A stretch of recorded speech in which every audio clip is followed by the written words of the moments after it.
Welcome to ESVN, the Emma Sports Vigeland Network Show. My name is Emma Vigeland, and here I am with Bradley Alsop, producer, co-host extraordinaire, Jets fan, wearing a Jets jersey, which you will see very shortly once he turns his camera on. But hello, it is a wonderful day in the NFL because the Giants are 5-1. The Giants are 5-1. I am so happy. They are not beating cupcake teams. This is the Baltimore Ravens. This is the Green Bay Packers. Back-to-back losses.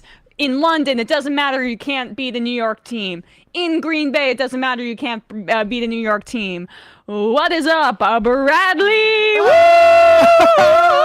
Yeah! Okay. Jets, Jets.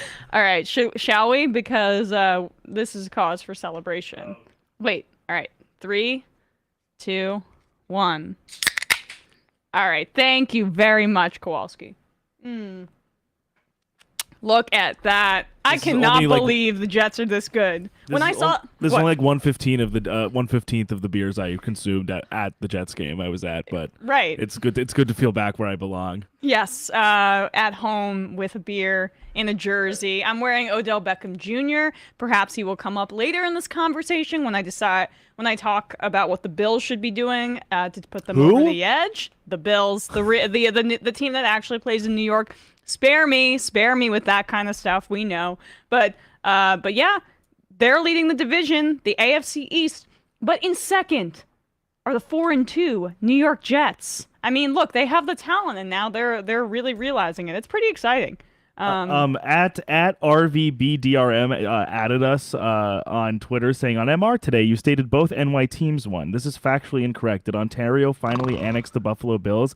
It's actually not incorrect. The Jets and the Giants won, so no, ipso facto. He's trying to say that they play in New Jersey now for tax reasons. I don't care. Oh, I know. It's like when people call football hand egg. Oh, you're so clever. Oh. Never heard that. Yeah, it's just, I mean, it's soccer fans that try, or football fans. I'm fine. Like, I don't come and tell you can't call it football because I'm not a psycho. That's what it's called, and that's the reality of the situation. But anyway, the NBA starts tomorrow. We have Big Wosny Lambre on today, friend of the show, friend of Michael Brooks, and always a friend of MR and of mine.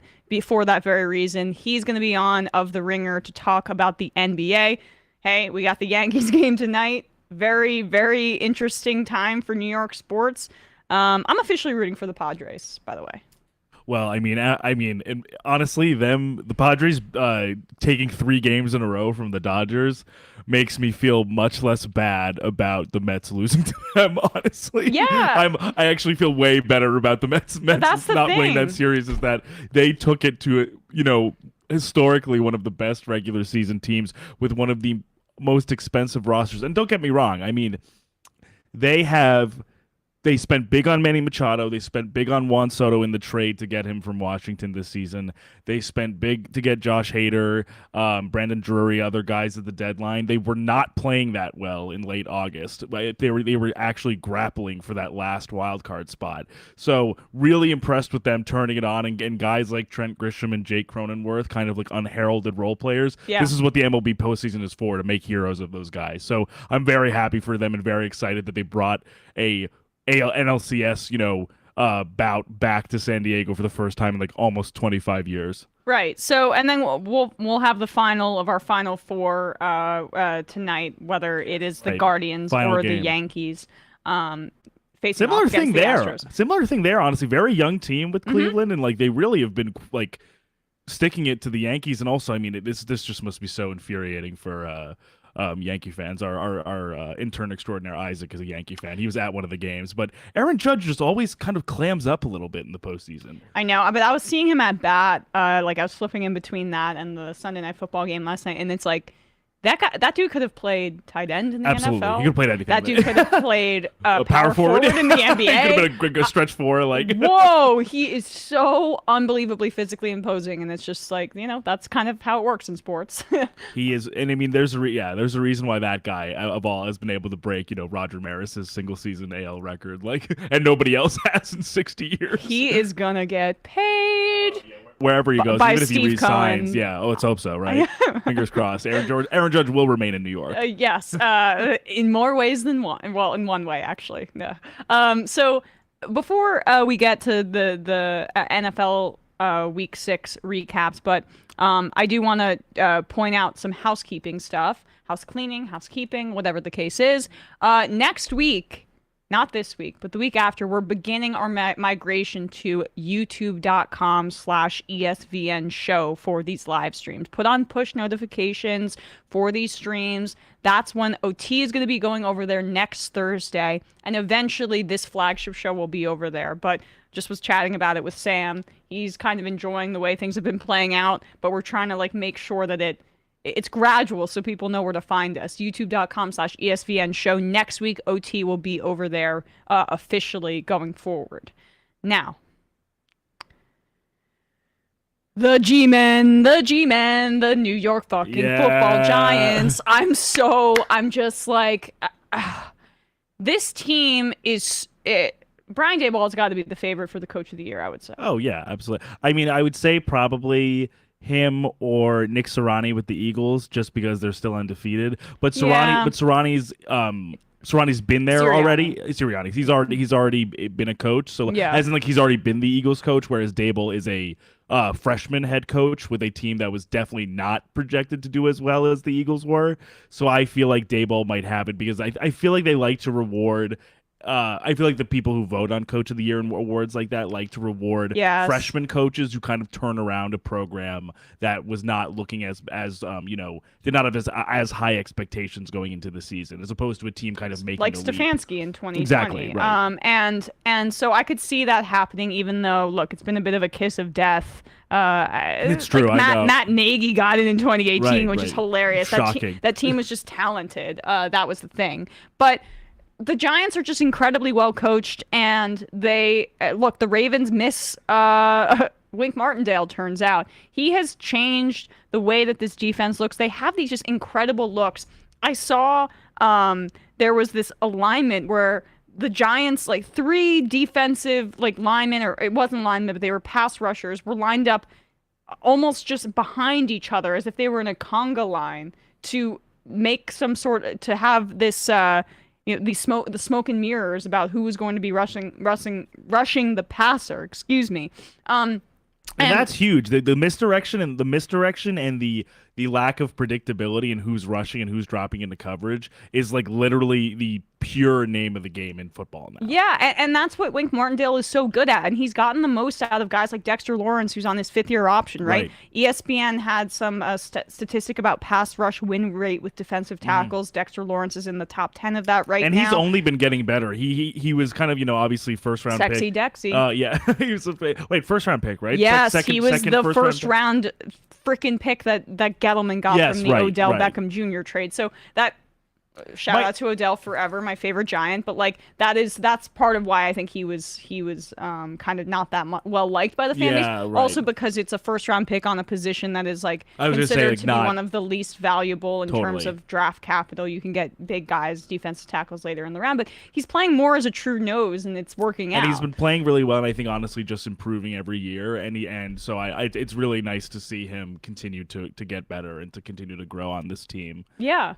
And not get kind of lost in the shuffle with Leonard Williams and other guys on the line. And with Wink's emphasis on man, Adoree Jackson is shining as a true corner one. He's playing so well. He's leaps and bounds the best corner on the team. And it looks like it was a good decision to move on from James Bradbury, not just for financial reasons, but he's more of a zone corner and he's more of a complementary too. And you see this in Philly, right? He's playing really well on the other side of Darius Slay. Right, because he has someone who does not have to be the number one option. Lockdown. So I'm just so impressed with this coaching staff. Brian Daboll isn't calling plays. He has he has Kafka up in the Eagles nest or whatever, calling these plays, seeing the field, and Daboll is able to manage the bigger picture of the team, which is rare in a first-time head coach. And you see someone like Nathaniel Hackett, who's trying to call plays, and he looks like he's completely lost, not being able to actually manage the game. But the thing is Daboll, despite being kind of a little new age in the way that he relates to players,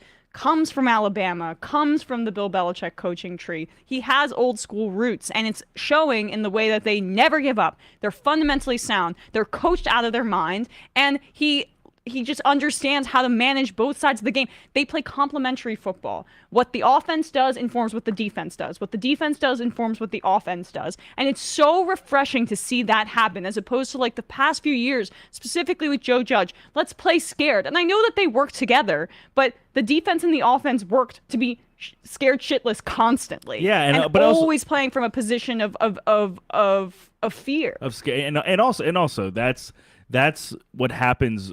That culture or that mindset that seeps into play. Yeah. If your play callers are having you do a quarterback sneak straight into 6 linemen who can't block you from the 1 yard line. Yeah. You're not going to have any confidence in the players around you or the people who are ostensibly supposed to be putting you in positions to succeed.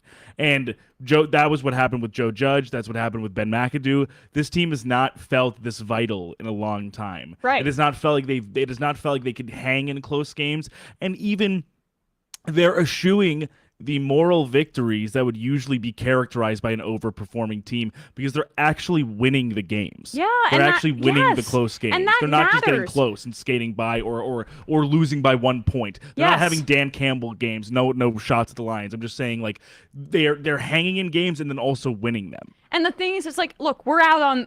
We can't take a quarterback coming up in the draft at this point. Like we are done thinking about that. We're thinking about Daniel Jones franchise tag next year and then see where we are. I don't still think that he's going to take the Giants to a Super Bowl. I think he's a lot better than the national media actually thinks that he is. This wasn't even his best game, but he has this incredible running ability that just looks weird because he's this dorky looking white guy that looks like he should be working at Goldman. But he can run. He does have a decent arm. And he has like an average NFL starting caliber quarterback arm where he can put zip on throws.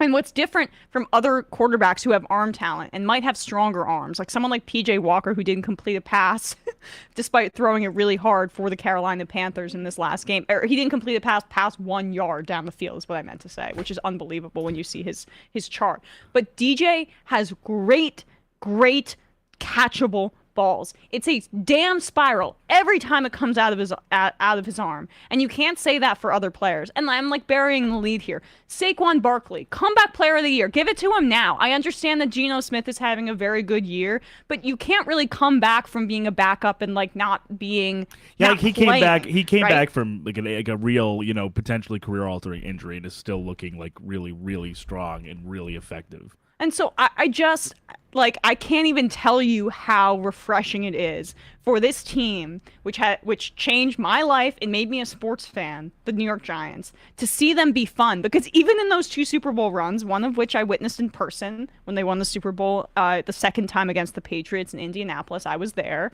They were never fun, right? The defense was smothering, and Eli Manning and the offensive line was good, and Eli was opportunistic in the playoffs and hung in there and got hit a lot, and then he'd make these big throws downfield. But it wasn't like these explosive offenses where, and I'm not saying they're explosive now, but they have the capacity to be once they get more talent, where they're doing such creative things on the offensive side of the ball.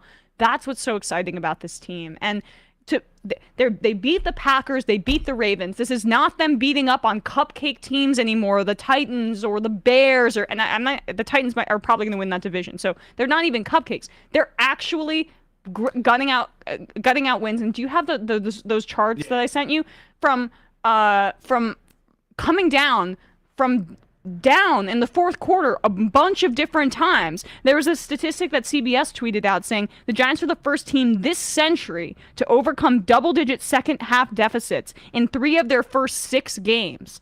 I mean, they are coming back. They are the comeback kids. And this chart here, right? I took this from Big Blue View. This is against the Titans. You see right at the end was they only were able to their win probability increase like that.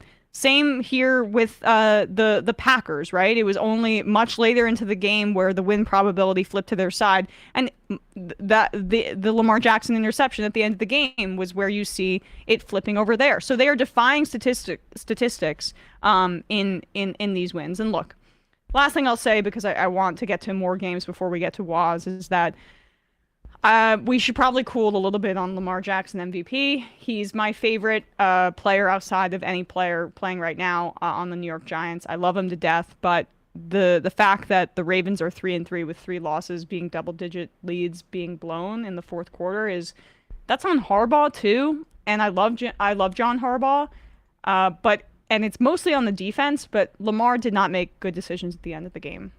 And I will say with those probability measures too that, well, first of all, to your point about the Ravens and the Packers, I understand, and someone, Andrew K here in the YouTube chat said, I don't know, Packers are looking like cupcakes to me, and I say that as a Packers fan. I understand because, one, the receiving core clearly is not what it used to be. Rodgers is struggling more than we initially thought he would. But going into these games, you are never going to, NFL pundits or even just our instinct, we're not going to pick or just assume the Giants or the Jets are going to beat a team led by Aaron Rodgers, let alone a team led by Aaron Rodgers at Lambeau Field. And the same goes for the Ravens.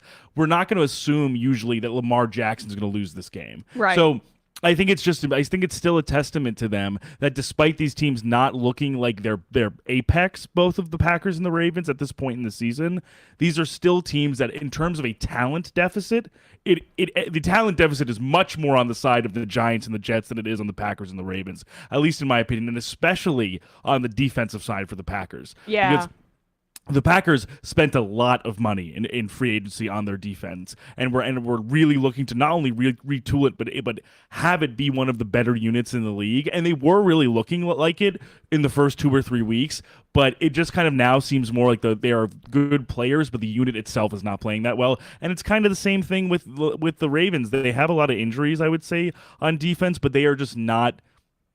When they need to get pressure or when they need to get stops, they're not getting them. And so I think for the Giants especially to hang in these games and ultimately win them is amazing for not only the team from a team perspective, but from a culture perspective. Yeah, well, winning is what makes a good culture. Exactly. Yeah. And to that point, there aren't that many test cases because a lot of them, actually, I would say there's maybe 2, but 2 things that I think set Daboll apart from the Belichick coaching tree is that it seems like the people who don't have success are the guys who try to emulate Bill Belichick, both in style and in play. Yeah. Aesthetically, they try to be like, Matt Patricia or Joe Judge. They try to be these like tough red-ass guys with no feelings and no emotions, and it's all about like quote unquote doing your job and like and guess what? They suck as NFL head coaches. Yeah. And the 2 people who haven't, and I mean, with McDaniels, it remains to be seen. It's not going great so far, but he's only been a head coach for like 5 games. Yeah. But Mike Vrabel and Brian Daboll, didn't mean for them to rhyme, but these are 2 guys from the Belichick tree that created their own cultures, created their own ethos and their own schemes and their own mindset for as head coaches, and they're successful. And less directly on the Belichick tree, not like coordinators. Right, just like they went through, they went through the Patriots. Right, at some right. point. Like, I mean, Vrabel was a player, and then Daboll was under Saban and Belichick, that kind of thing. But then he really carved out his own niche with the Bills, and I think that's where, and he was on other teams as well. To the point with the Bills as well. The guys I mentioned a lot from The Athletic, they're on their show, Robert Mays and Nate Tice, they had this point as well, which I totally see, is that Daboll did not come from the Bills and just be like, okay, I'm running the Josh Allen offense with Daniel Jones. The offense that they're currently running doesn't look like the Bills offense. He's not coming there and just saying, I'm going to implant my scheme onto a new roster. It's, well, who do I have? What do they do best? And how can I mold my scheme onto the players I have? They couldn't run the ball in Buffalo. And now Gary Brightwell is running the ball. Right. And he's running successfully. The ball. Right. So, I mean, anyway. It's the same thing with the Andy Reid tree. It's guys saying, oh, I can run the Andy Reid offense. I'm Matt Nagy. I can run the Andy Reid offense. You can't run the Andy Reid offense when you're not Andy Reid. Right. You have to run your own offense. Well, this is what brings, speaking of the Packers, Bradley. Wow, what a statement win by the Jets. Oh, yeah. In Lambeau, in Wisconsin. It was not warm. I know I saw it was like in the 40s. Okay, so not traditional Lambeau weather when you think about it like that, but still quite cold. And what are your feelings about the vibes here? Like, how are you feeling about everything on this team? I'm nervous. Why? Because I'm not used to success, and I'm not used to things feeling good as a Jets fan. I'm used to real misery and cynicism. Maybe this sauce clip will change your mind. Yeah, and I will say this is. I felt a lot of emotion just like seeing a lot of these guys be successful and play well. Like seeing Sauce Gardner, who is seeing guys who I wanted so badly to succeed and to hit, and for them to be hitting like this so early. And of course, so much can happen in a season, but the fact that a high first round pick like Sauce Gardner is playing the way that he is, the fact that a second round running back, who initially I was not super high on because of the value, I don't love picking running backs so high in the draft, but he's played so phenomenally well, and he's been such an integral piece so early on in his career to this team, with an offensive line that was healthier on Sunday, but not fully healthy. And to see the kind of ingenuity of the play calling from Mike LaFleur for that kind of boot reverse that they had, where it looked like it was going to Garrett Wilson, but ultimately it was an end around for Hall to go the other way for the touchdown. I mean, and also to that point, to that play, that was intended for Wilson to run. But Hall had the ball and saw the opening and basically called his own number. He's got the instincts. To feel confident enough to do that and score a touchdown, he's a rookie. This is his 5th NFL game. Well, not to cut you off, no. If you can play that Sauce Gardner clip, because I just want people to understand the swag that this guy has. And he's probably I think the betting markets have shifted for that. He's very likely to be Defensive Player of the Year. Defensive Rookie of the Year. And the Offensive Rookie of the Year being Breece Hall is not out of the question either. Now that Drake London, maybe I don't remember what his stats are, but it feels like the buzz around him has cooled down a little bit. Maybe I'm wrong about Drake London's stats last week, but either way, 2 of the top contenders for Rookie of the Year on each side of the ball are both on the Jets. And they just have this incredible draft class. And Gardner he looks different out there in terms of his length and his athleticism. And you see his attitude. And this is the kind of attitude that you want in an alpha number 1 corner. This was from after the game. After he, by the way, took a cheese head and put it on, was mocking some of the Packers fans. This is also what he had to say after the game. They chose us. When you go play in London, you can pick if you want your bye week right after, or you can pick, what team you want to play, and they picked us. So, they thought they was gonna get the same old Jets, but we came out there today and dominated. Woo! You gotta love that, right? You gotta love that. You can get a bye, or you can play the Jets, and they chose the Jets. And look, they effed around and they found out, did they? Didn't they? Right, Bradley? Yeah, and I mean, listen, I think it's important because, this team for many, and listen, I'm the first to say it.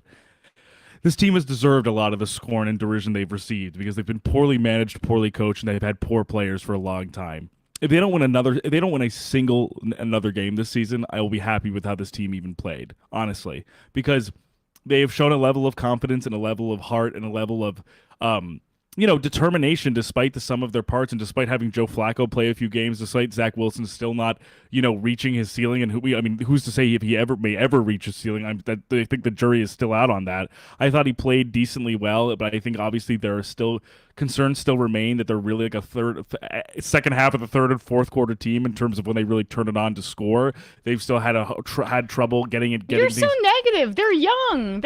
I understand, but I think, and he has elite potential with that arm. He does, but I think I can understand the impatience with Wilson, but I'm really, really encouraged by the rookies who are young players who do not have a lot, essentially little to no experience in the NFL, performing like this and having this team that I never expected through 6 weeks would be like the 5 seed in the AFC. It's really like it's hard for me to even process, and it's hard for me to take a good thing when it's there because I'm so used to not taking it. So, but I am really, really pleased, and I think I really genuinely think Breece Hall, Garrett Wilson, Elijah Vera Tucker, Braxton Berrios, these are all young guys that this team can build on, and they're in-house guys. Like, they're guys that were drafted by by a few iterations of this team, and they're making good. I just hope that, the quarterback can follow as well. Yeah. I mean, and look, they had to get through these first few games, and they still have some tough games coming up, but it's not as bad as it looked initially. Like, Denver looks like crap, and they play them next. Then they play New England at home, then Buffalo at home. They could be 2-1 coming out of that. They're going to lose to the Bills. I'm sorry, but that's the. But then then they're at New England. Then they're at versus Chicago, at Minnesota, at Buffalo, versus Detroit, versus Jacksonville, at Seattle, at Miami. Like, it's not an easy schedule. The Giants' schedule is comparatively a lot easier, which is why I feel a little bit more comfortable about them making the playoffs than the Jets. But the Jets are off to a great start. Like, and like I said, I am certainly not I won't be disappointed if they don't. I will just be happy that they look competitive, and also just because, frankly, after week 2, I think it was, where Saleh had that comment about, we're collecting receipts and we're gonna keep them for the rest of the year. It just seemed a little petty and kind of unearned to have that. So I didn't love that at the time, but the fact that they literally have I think lost 1 game since he made that comment, it just makes me feel like I was wrong about the trajectory of I thought that comment like that could potentially lead to the vibes on the team and the No, it seems they love him. Yeah, I could see the ambience around the team, or kind of I could see the mood getting dark quickly as a result of a comment like that, and a comment could potentially bite them in the butt like that. But they are clearly not seeing it as a point of resentment. They are seeing it, I think, as a point to galvanize them and for them to play hard regardless of the outcome. Yeah, well, I'm rooting for the Jets. I want them to have success. So, anyway, exciting times. Go Jets, baby. Go Jets. Let's turn to the Tampa Bay Buccaneers versus the Pittsburgh Steelers. Now, speaking of sad guys, I'm an idiot. I just picked the wrong damn time to bet on the Steelers because they were 8.5-point underdogs. I saw that. I haven't loved how the Bucs have looked throughout the first part of this year, and I was like, okay, 8.5 seems a little rich, but I'm not touching that because they've burned me way too many times this year. And look at that. The Steelers come back, defeat the Tampa Bay Buccaneers, and Chase Claypool played out of his mind. Trubisky came in after Kenny Pickett left for concussion protocol and went 9 for 12, threw a pretty nice touchdown pass, and they ended up winning the game. The issue that the Buccaneers have had all year is they've had a ton of trouble getting into the end zone. I don't. Do you mind looking up some of their offensive sequences as I wax poetically about? Well, what's the inverse of waxing poetically? Waxing angrily about how Tom Brady is acting. But Brady did not practice on Wednesday, which seems to be something that he's been doing quite frequently. I understand that veterans sometimes do that, but this guy also took an 11-day absence in the middle of training camp to attend to his family. It's obvious that he's having marital issues, but he also went to a wedding for Robert Kraft on Friday, did not do the team walkthrough on Saturday, and then he flew on his private jet to Pittsburgh. Then when they weren't playing well, he was screaming at his offensive line in a very public fashion. Brady loves to scream at everybody but himself. I'm reminded of last year when he thought that he was on 4th down trying to save that game, and he held up 4 fingers. We all remember this. And then they lost. And when he was asked about it after the game, he said, "No, I didn't get the downs wrong. I didn't get it wrong." Was that last year or was that the year they won the Super Bowl? I forget. But either way, then he comes out over the summer and was like, "Yeah, I got the downs wrong." And he makes a big joke about it on the shop or on his podcast where it's a controlled environment. Yeah. It was October 2020. Right. And so then they won the Super Bowl and all is forgiven. All is forgiven. Accountability for thee, not accountability for me. That's Tom Brady in a nutshell at this point in his career. He wasn't like this fully when he was on the Patriots because of the culture that they instilled in people. But the reality of the situation is that he was able to force Bruce Arians out because he didn't like how Arians was a little loosey-goosey, wanted to have some drinks, wanted to relax, was in semi-retirement, and he wanted to run the team his way. Well, this is how the team is being run, dude, and you are not stepping up to the plate. I can't imagine the rage that I would feel in my bones as an offensive lineman trying to block for Brady, getting spittles in my eyes from this dude who isn't even around the team. I was in training camp. What is that? Oh, sorry. It's all right. That was me looking up those stats. I guess it was an autoplay. Oh, okay. But basically, I mean, to your point. No, I was at training camp. I was at the practice all week. Who the hell are you to tell me? His ego is out of fucking control. Out of control. But also, to what I was looking at too is like, there's a reason why Leonard Fournette is getting a lot of run and getting a lot of touches and snaps, which is nothing against Fournette because Fournette's a good player and he's showed himself to be good in a good asset in the playoffs as well. But it's because Brady's clearly not A, he's not the number one option, but B, he is not when there is such a level of deficiency with the wide receiver room and rookies on the offensive line and young guys on the offensive line, the person that's got to step up and kind of override that or kind of supersede that is him, and it's clear that he's not doing that, and it's tough for those guys to feel super motivated or galvanized when what's being taken away from the game is him ripping his offensive line on the sideline to the point where it's getting picked up by mics. And Todd Bowles, the head coach of the Tampa Bay Bucs, was asked about this after the game. We have a clip about of this question because I'd imagine that it would be difficult to be the head coach of a team where Tom Brady, he's such a legend, he's won so much that it's difficult to coach him. I mean, he's going to do what he wants. He's going to take off time when he wants, which is just so antithetical to everything we understood about Brady, who was like working the hardest, we heard, and always trying to hold the team accountable. Now he's just a different guy going to Robert Kraft's wedding. Belichick wasn't there. Belichick was prepping, right? I mean, like doing his own thing, taking time off in the middle of training camp.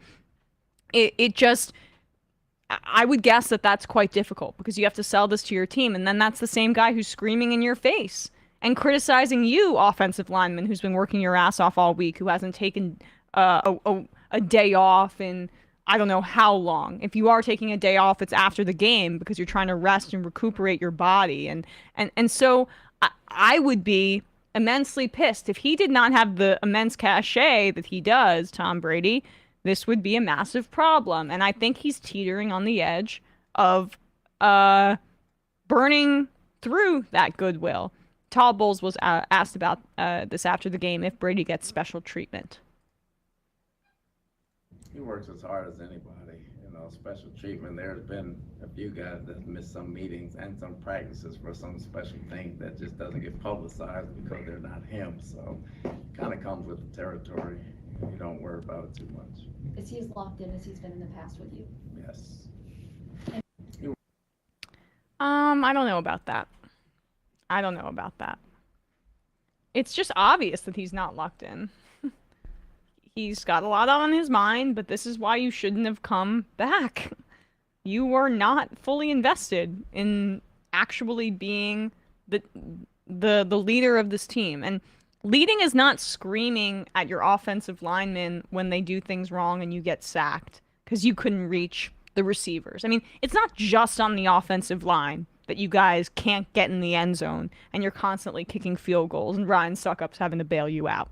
It's not just on them. It's actually on you, Mr. Four Fingers Up, getting the downs wrong. It is on you. And so part of it's probably because you haven't been practicing that much. I would be so pissed if I were a teammate of his and he was so unaccountable for all of his inabilities to actually make this team better and acting like he's the only one who's blameless. That's not competitiveness, right? And he was an amazing competitor for most of his career. And yeah, he was a whiny little bitch for a lot of it, but he ended up winning, and he put in the work to justify that kind of, or at least excuse it, that kind of anger and passion. Now, what the hell are you doing? You don't have the right to speak that way to people. You just don't. Yeah, and I think, and also I just think it's tough because it's like, it's not like all of these guys are scrubs, right? Like Tristan Wirfs is like an all-pro offensive lineman, and I just think it's hard to, like you said, it's just hard to shift all of the blame onto a guy like Luke Gadecki, who is like a rookie, a middle round rookie offensive lineman, who in his first NFL season, compared to, yes, Brady is 45 years old, but Brady is only 2 years out of winning a Super Bowl, and last year was the leading passer in the league. He might be rusty, and also obviously there was a reason why he felt like he needed to retire, but he's back and people were allowed to have expectations of him.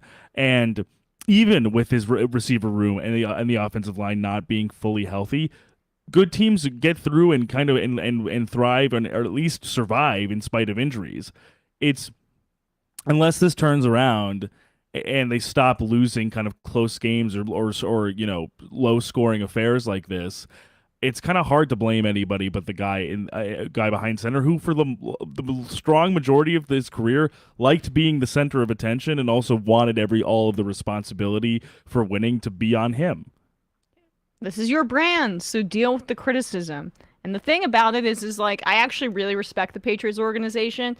I don't think that Belichick was complicit in Deflategate. I think that was all Brady, because that's really all what quarterbacks do, is they're the ones determining ball inflation. Like the coach is just not involved in that level of minutia, especially when you talk to them.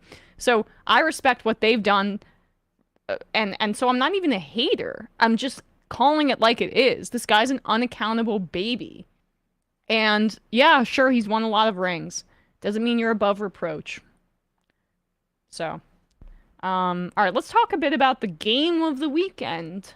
And look, this game didn't have the offensive firepower that I think a lot of people had, but the thing is that the Buffalo Bills' defense is legit. And I was like, I knew that they were going to be really good, right? They are even better than I anticipated. And Von Miller has made such a difference. And I'm wearing this Odell Beckham Jr. jersey, right? As I said, I am a huge fan of him, always will be. He's a free agent right now, and if I were him, I would not go back to the LA Rams, who can't protect Matthew Stafford, who does not seem right. A very stark difference, by the way, in who's making excuses for their play. Stafford definitely is injured and isn't saying anything publicly. Russell Wilson's leaking to the media that he's getting a plasma injection in his shoulder. Regardless. Just slip that one right in there. Yeah, there you go. But the Bills should go get Odell Beckham Jr. because just take a lesson from what the Rams did last year. They got Von Miller. They got OBJ. That put them over the top. You get these premier veterans who understand actually how to win, and it looks like Odell is closer to back to normal than than not. You get them for their playoff runs, and that puts you a little bit over the top. The Bills should definitely do this, because going all in the modern NFL with some of these free agency acquisitions for guys who are proven and established, it could help you. And I know. It's exactly what the Rams did and won the Super Bowl as a result. They should. And the Bills are way more talented. If the Bills ended up beating the Chiefs and the Chiefs didn't crap the bed against the Bengals, the Bills would have beaten the Rams, in my opinion. Yeah, I also just don't think they would have lost to the Bengals, even if the Super Bowl might, Super Bowls are such they're such high variant events overall. Like, who's to say? But I just think the Bills losing that game was such a It's like almost like a Pyrrhic victory for the Chiefs because the Bills played so well. But yes, but, right. Well, I mean, they kind of they exhausted their battery in that game, and then they went to the Bengals, and the Bengals were riding this high, and they just were super hot at that point. But this is why the Bills should push all of their chips in this year, and I think that they should get Odell Beckham Jr. and anybody that's going to help them just spend and do what you need to do, 1-year contracts. And I would love if Odell came back to the Giants. He's been flirting with them. I don't realistically think that's going to happen. I think he's doing it for leverage with other teams. He's personally torturing you by even hinting at it. I'll forever love him, but I want him to get his second ring. I mean, that's why I was rooting for the Rams last year, and I would root even harder for the Bills. I'm going to be rooting for them regardless. But I'll be rooting even harder for the Bills if they get Odell. But I was saying last week, and I have to tip my cap to the Bills because I was saying, the Chiefs obviously in that playoff game, it was a 5-point win, but they stuck with them toe to toe and ultimately landed the last punch, and the Bills came back this season and won the game decisively. I'm really, really impressed by this team. I mean, not in any way that's surprising, but in the sense that Josh Allen is just kind of a cheat code in the sense that if certain plays break down and the defense is playing well on the back end and receivers are covered, he can just scramble and hurdle a guy into the end zone. Yeah, he's just such a freak athlete that so many things that might not seem possible are possible. But completion percentage coming out of Wyoming. Yeah, it was bad. Yeah, it was. He's too raw. He's just tools. He's just tools. Completion percentage is the dumbest statistic in football. Because I would like to see some more research on this, but I really wonder how predictive it is. It's not. If, I could have an 100% completion percentage if I just threw it to the running back. Yeah, if you're dinking and dunking, right? It's not. I'm sure Teddy Bridgewater's completion percentage in his career is amazing. Oh, he was very high. He's a conservative quarterback. Absolutely, but guys that have the ability to actually stretch the field like him, and he's also just this. And they're going for shots. They're going runner. for shots like that. Yeah. They're going for 10, 15 yards. They're not going just to get to the first down mark. They're trying to make field stretching, game breaking plays. And this goes for both the Chiefs and the Bills. That's how their offense is structured, and that's why not only are they so exciting to watch, the personnel makes that strategy work. And that gate, and he also avoids sacks. Absolutely. The Bills did not. Crazy. The offensive line did not give up a sack. I think the Bills' O-line is pretty good, not amazing, and they held their own. But part of what makes them look so good is because Josh Allen is so good at avoiding pressure because he's so damn strong. They cooperate with one another. Yeah, absolutely. So I mean, and against a line that has Chris Jones and Frank Clark, and it's not as if there are slouches on the Chiefs' defensive line. There are guys who can get home to the quarterback. So credit to the Bills' offensive line. Credit to guys, Gabe Davis with that crazy 98-yard touchdown reception. That fantasy great football king. Yeah. Oh my God. And also really Chief Killer. Yeah, seriously, Chief Killer. Yeah. The 4-touchdown man in the playoffs. Now this near 100-yard reception. That pass to Dawson Knox was unbelievable. And on the defensive side, got to give credit to that. I don't know if you saw the story. Jordan Poyer wasn't cleared to play. What a psycho! He drove from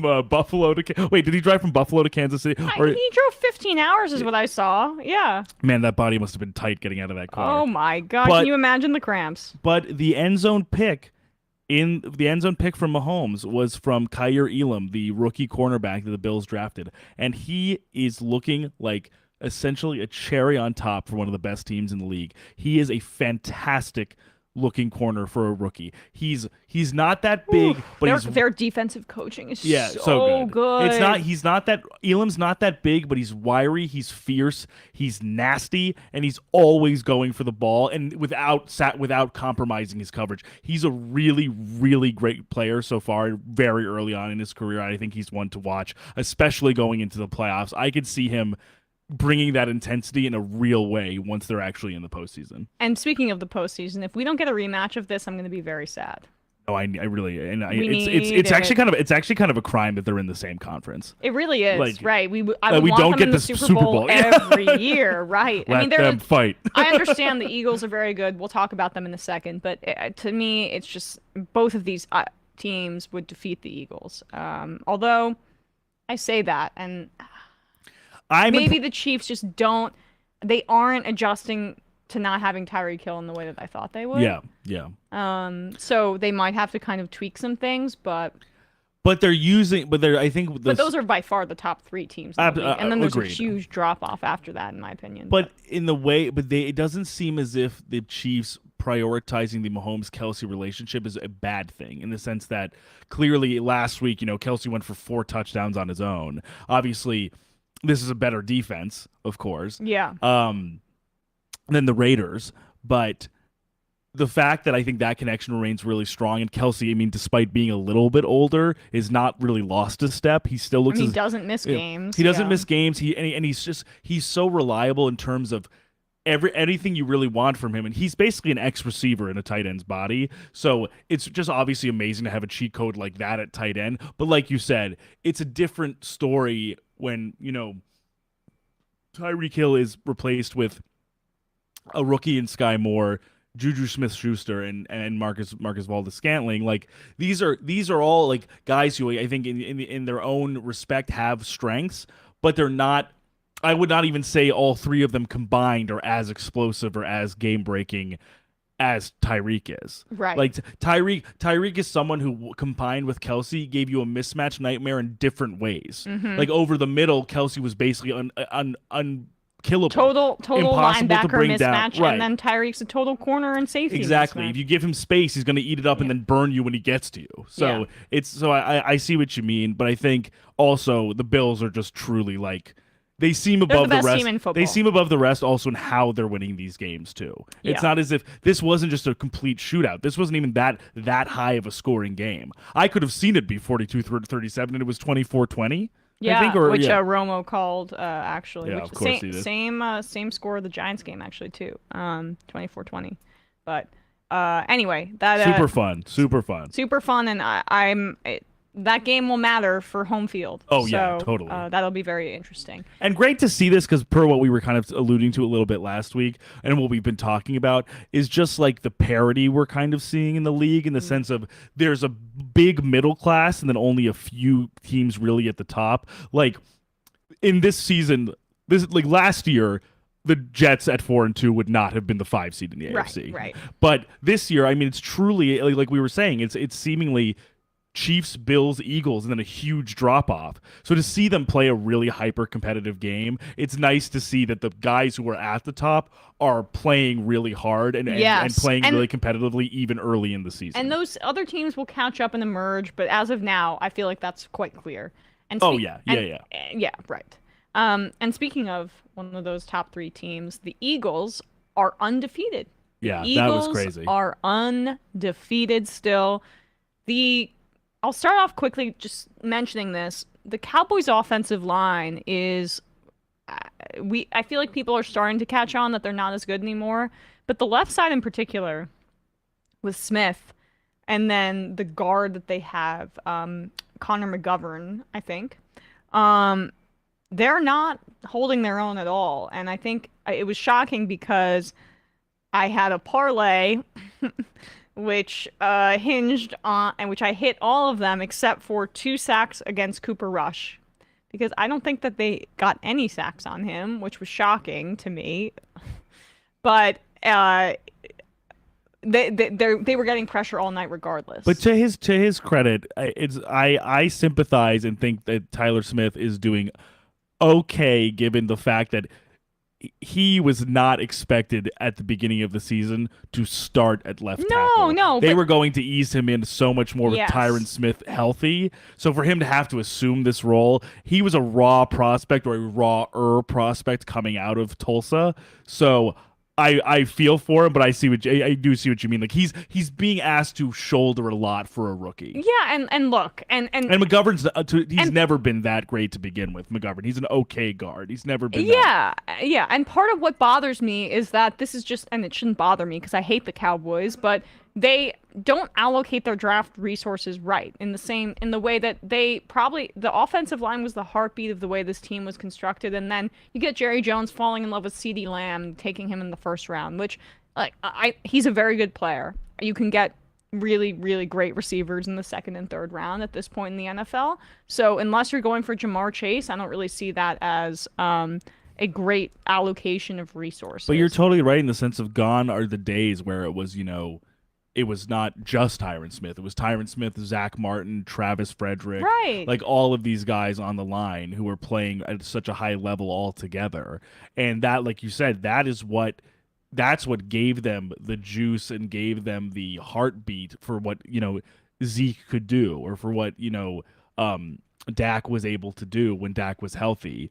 And by the way, enough with this, like, Cooper Rush should start. Thank you, Jerry, for pushing that into the news cycle and saying, like, I don't know, maybe it's a good problem to have. He threw 3 interceptions. He's a game manager. He did not, right. He did not take his sacks, but he threw 3 interceptions. Darius Slay, James Bradbury played really well. That's a fantastic secondary. Yeah, pairing, I mean, to have James Bradbury as your number 2 is really, really good. And speaking of CeeDee Lamb really quickly, and I know I'll get to the Eagles in a second because they are just the masters of the RPO, but Mike McCarthy, what the hell was that when CeeDee Lamb was stretching for that first down and he just rushed to the line as if he was the one trying to avoid a challenge? Like, they marked him short on 4th down. You're the one that could have taken the time and then challenged it. You did not need to rush to do, and they were trying to catch the Eagles defense off, but, like, I don't know.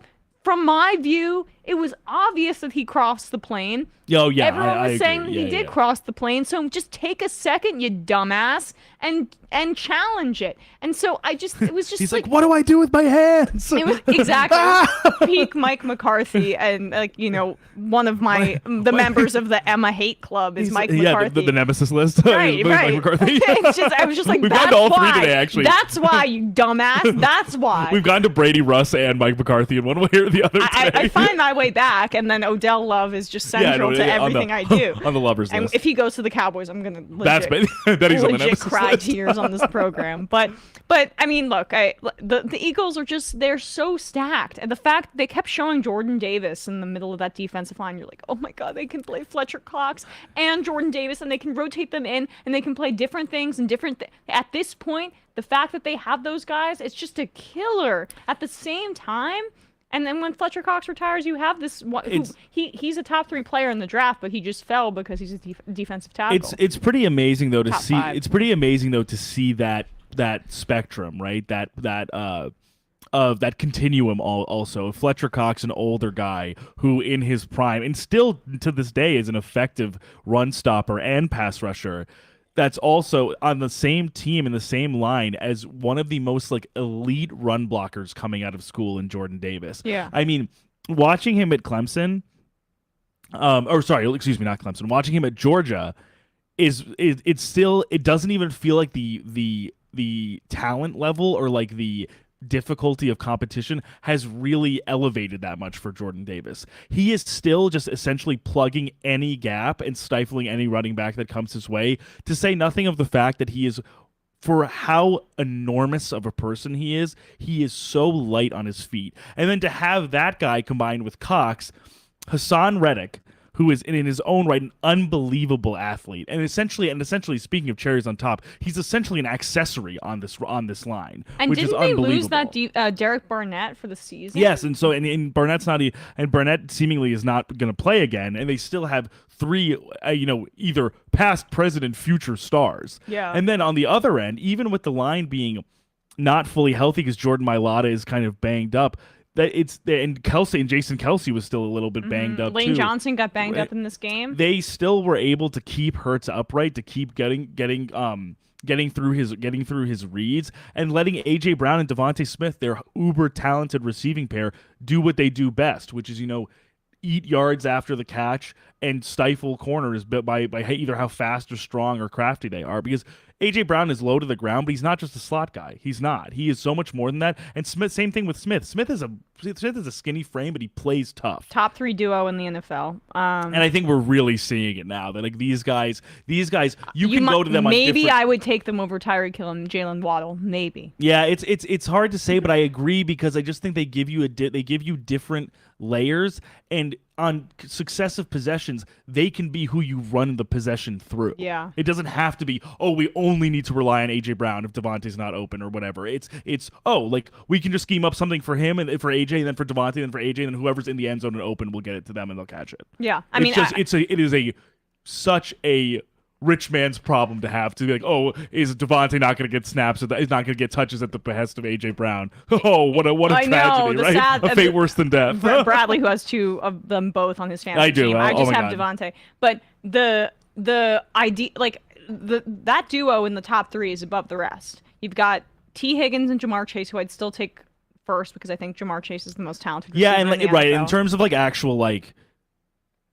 He the combo of everything with him, like strength, speed, routes, like and build. I think he honestly probably tips the scales almost on his own. Yeah. That he is just so good that like Higgins is great. I love T too, but I think like I would say maybe Brown and Devontae are almost like maybe better than Higgins, but they're not better than Chase. Right. Yes. So then I would probably rank Devontae Smith and Brown and then Tyreek Hill and Waddle, just because I like the size element that they don't have, and I think they're a little more scheme specific, even though their speed. And is they're both incredible. speed guys. They are both speed guys. So it's not a change. That's what's amazing about AJ Brown and Devontae Smith is they have more versatility than any of those three duos. Totally. Even though I think Jamar Chase's speed is underrated, honestly. But before we get to Waz, I just want to touch on this one Commanders thing. Yeah. So, although do we have him? Not yet. So, we'll while we get him, and by the way, guys, we will take calls after we talk to him for around a half an hour. That's kind of how we're formatting the show. 5 to 5:30, we're gonna have a guest on a lot of the time, and then we'll have some calls after that. But here is Ron Rivera talking about the results from the Commanders' victory over the Chicago Bears on Thursday. And Ron Rivera was in a lot of hot water because he basically publicly criticized Carson Wentz and said, when he was asked by the media, why does the rest of the NFC East have a lot of success? He goes quarterback, essentially throwing his own quarterback under the bus. And it's also just a weird critique to make because the NFC East has been one of the least successful divisions over the past decade with the quarterback position. Daniel Jones, what is he, all of a sudden this proven commodity? Jalen Hurts has only just started to play like at this really, really great level, and there are still questions like, can he be a top tier guy? And then, I mean, Dallas, yes, they have Dak Prescott, but he's been injured over the past 2 years. So it's a really odd comment to make. And so he got a bunch of criticism about it. He apparently had to meet with the media about it. And Carson Wentz, fractured his finger, so he's going to be out for 4 to 6 weeks. But yeah, so Taylor Heineke will be starting again. Interestingly, they're not going to start Sam Howell. Yeah, no, I guess right. They're going to go with the postseason wonder boy, Taylor Heineke. Dumb. This is why this organization 100%. sucks. Like see what you have in a guy that's not proven, and you drafted him for a reason. Does not have a strong arm. Move on.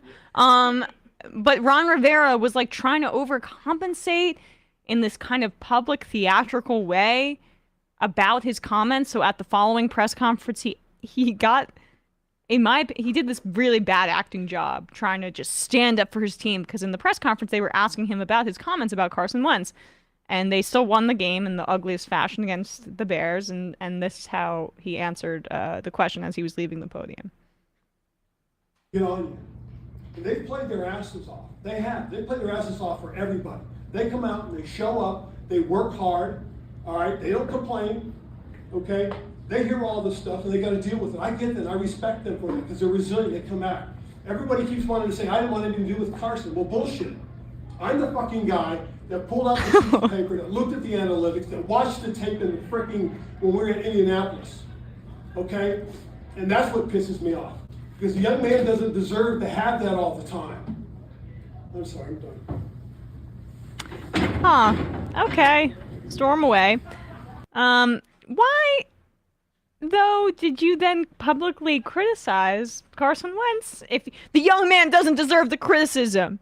I love imagining Ron Rivera watching the analytics on Carson Wentz and thinking, this is the guy we need in Washington, D.C. Oh, okay. So I'm just reminded, this was responding also to the report that Dan Snyder, who's supposed to be suspended from the team, push the team to trade for Carson Wentz, even if it was like not with the wishes of the rest of the leadership on the team. And so it's like you're acting a little bit too hard. One, you publicly criticize him 4 days before that press conference, or 5 days, or whatever it is. Make a big show of how little you like him. And then this report comes out about the dysfunction within the organization and how Dan Snyder is still very involved, and push to trade for Carson Wentz. And now you're going to get up in arms because the media makes a connection. Like, I don't know, maybe you didn't want Carson Wentz. And so he just puts on this big show for his team. I like how it seems also how he was like trying to figure out like how he should order his expletives. He was like, I'm the fucking bullshit. Damn it. I went to fuck before I should have gone to bullshit. I was there. I'm the fucking guy. It's fucking bullshit. You know what? I'm done. That's it. Yeah. Oh man. So, wow. Carson Wentz is bad. He's a bad teammate too. Seems to be despised by his teammates, maybe even more than Russell Wilson, number 2 for the day. Yeah. Well, Wentz might be on the nemesis list too as well. But I mean, yeah. Look. Never. If he was good, he'd be on the nemesis list. I don't really care. Yeah. No. But it just seems like. It seems like this is obviously a how we've kind of discussed about recently, how the organizational and ownership components of a team can sometimes seem parallel to what's going on in the field too. I mean, it just doesn't seem like after the cold season that Carson Wentz had, the on-field production, you give up picks for this guy. He does not perform particularly well in any game besides week 1, and then he gets hurt for almost the rest of the entire season. Yeah. It's just like a really disastrous string of events for the Chiefs. He was like the Commanders, yeah. And this type of behavior from Rivera and the entire stinking cloud over Dan Snyder and the entire organization does not make any of the stuff going on in the field any better. If he was like this incredible talent, that would make sense. Right. Or if he was a good locker room guy, that would make sense. Right. If he was Brady, neither. or if Brady as an example, broadly, I'm saying, or if he was for Josh someone Allen, who's struggling with like Brady's struggling with the locker room right now. Okay. If he was Jimmy no G, offense. if he was Jimmy G, like a good locker room guy, but not that great, it's a similar justification. But he's seemingly they tried neither. To trade for Jimmy G, by the way. Exactly right. Maybe they should have. He would have been better, maybe. Even though Jimmy G's not that good either, but. Regardless, this is a mess in Washington, and it's not going to get changed until the team is sold. And similar with the Broncos situation we've been discussing, my thing is as a result of this, I mean, you can't really fire an owner unless all the owners get together to push him out. If someone's going to be the fall guy, as it usually is with this organization, Rivera's going to get fired. Well, they've got to do it because if they don't, I don't know. It's a stain on the whole league, but they're afraid to because he has blackmail on them, reportedly. Yeah, right. So, all right, guys, we are going to take a quick break, but when we come back, we'll be joined by the great Wosny Lambre of The Ringer. We'll be right back.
We are back, and we are joined by the great Wosny Lambre, friend of the show. I mentioned Michael at the start of our show, friend of Michael, so always friend of mine, of The Ringer. And I mentioned this to Matt Leck earlier, was that I listen only, and I hope you don't take offense to this, when you are on the show, because you're the big draw for me. So hey, I love that. I love to hear that. That's an ego boost like no other.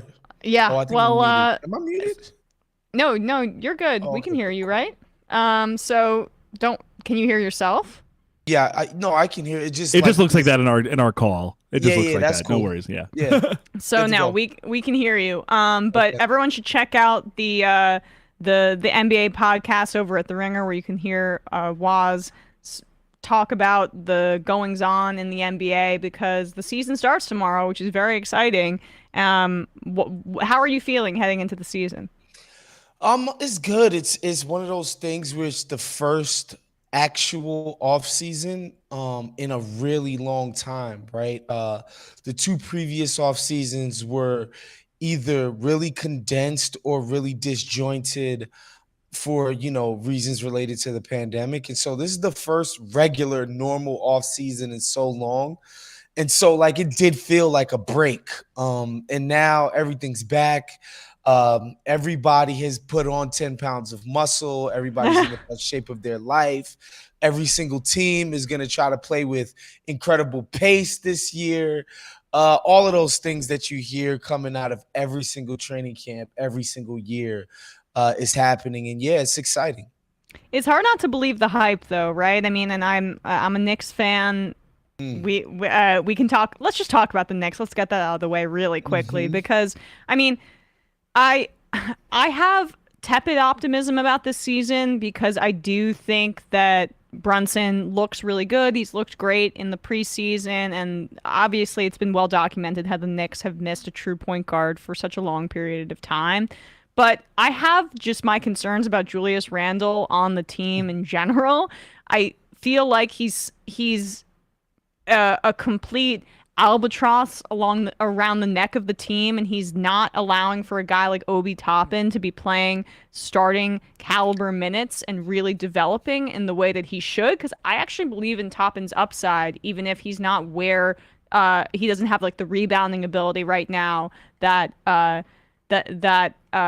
Julius Randle has. But I'm curious about your thoughts about how the Knicks are going to fare this season, because Tibbs, not the best young guy developer in the league, Yeah. and he's going to be playing these vets. But so I guess I'm kind of just lukewarm on their prospects in general. So I think every Knicks fan has an understanding about what's happening at the top of the organization, where the CAA guys have come in and basically made the entire organization, a CAA proxy situation, right? And people might say, okay, well, how does that actually play out in practice? What are the consequences of that? Who cares? So what? Right, Emma? Like, so what if it's all CAA? Like, Right. Show me how it's been a detriment to the Knicks. And I think this is issue number one of how the CAA thing has been a detriment. And that's Tibbs, right? He's a CAA guy. Obviously has a great relationship with Leon Rose. They're very close. And I think if in a normal running organization, there would be a pivot that said, you know what? We tried to do the chase wins, win at all costs kind of thing. We couldn't bring in a star like Donovan Mitchell. We couldn't bring in another star. We brought in Jalen Brunson, but we understand like he's not at the level. He's not a perennial all-star essentially. And so we need to embrace our youth movement, right? We need to open up the spot. We need to find a home for Julius Randle. We need to start playing Toppin. We need to, Grimes, who was so important, he was made untouchable in a potential Donovan Mitchell deal. We need to start giving him minutes, and embrace this youth movement. And anybody, Tibbs, whoever, who stood in the way of that would have to be gone, because we need to see the development of guys like Barrett, Toppin, Quickly, all of those players that you mentioned. But because this La Familia situation that we got going on in New York, Tibbs is going to be there, and Tibbs is going to do what Tibbs does. Like, he's going to play Evan Fournier a bunch of minutes. Like, he's going to play the vets. He's not going to he's going to try to win every game at all costs. And sometimes development has to come before maybe grinding out a 10 seed and eventually flaming out in the play-in. Like, eventually development is going to have to take precedent over that. I don't believe that you can do this on 2 tracks. I don't think you can do it efficiently anyway. Right. On 2 tracks. Maybe you can be dragged, kicking, and screaming there, right? In the sense that playing Randle, keeping Tibbs, and then it sucks. And then out of just self-preservation, Leon Rose and them can be like, oh, okay, Tibbs gonna go. Because that's what GMs do. It's like, obviously, it's not my GMing that's ruining the operation. Who can we blame next on this situation? Oh, Tibbs, yeah, get him out of here. So that'll be their last sort of bullet to fire.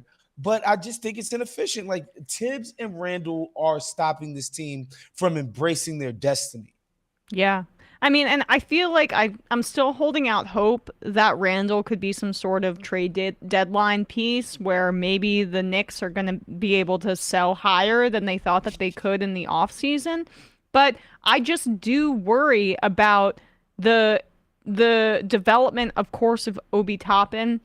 But even with guys like Rose still in the mix, it's just a difficult situation I feel like they're 1 foot in, 1 foot out always on how they're actually going to move forward. And I'm happy about the assets that they have in terms of first round picks down the line, and hopefully that'll pay dividends. But the what was supposed to happen was, like, this Donovan Mitchell situation was set up exactly in the way that the Knicks wanted it to be, which it was a disgruntled star. We have all these first round picks. We're going to make a move for a star player who wants to be here, who's from New York, and it just didn't happen. So now they're in no man's land, and they both have these vets that I know they're going to get more playing time, and they have these talented young kids who you want to see how they actually pan out. And I just don't know what the path forward is from here on that front. And also, I should say, like, Leon the Don, his whole brand was, I have these relationships and I'm going to be able to bring a big fish here. And he has yet to do that. He's yet to do that.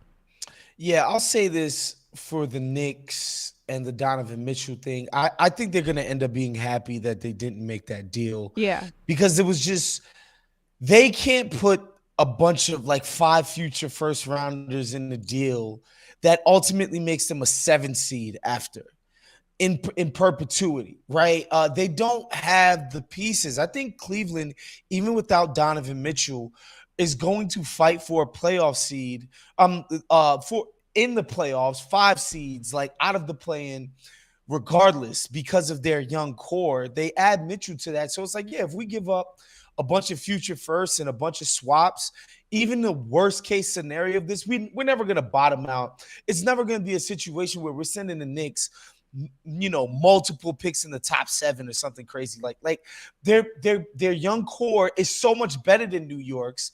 The framework of the deal that Ainge was asking for just makes more sense. The Knicks with Donovan Mitchell, like, one, he could have left in free agency. And that's the thing for Cleveland. Like, if he leaves, or if they decide in 2 years or so that they want to flip Donovan Mitchell for assets or whatever, like, that's not a problem, right? They can do that, replenish the draft pick coffers, and keep it pushing with a young core that is obviously just more talented than what New York's players have shown to be.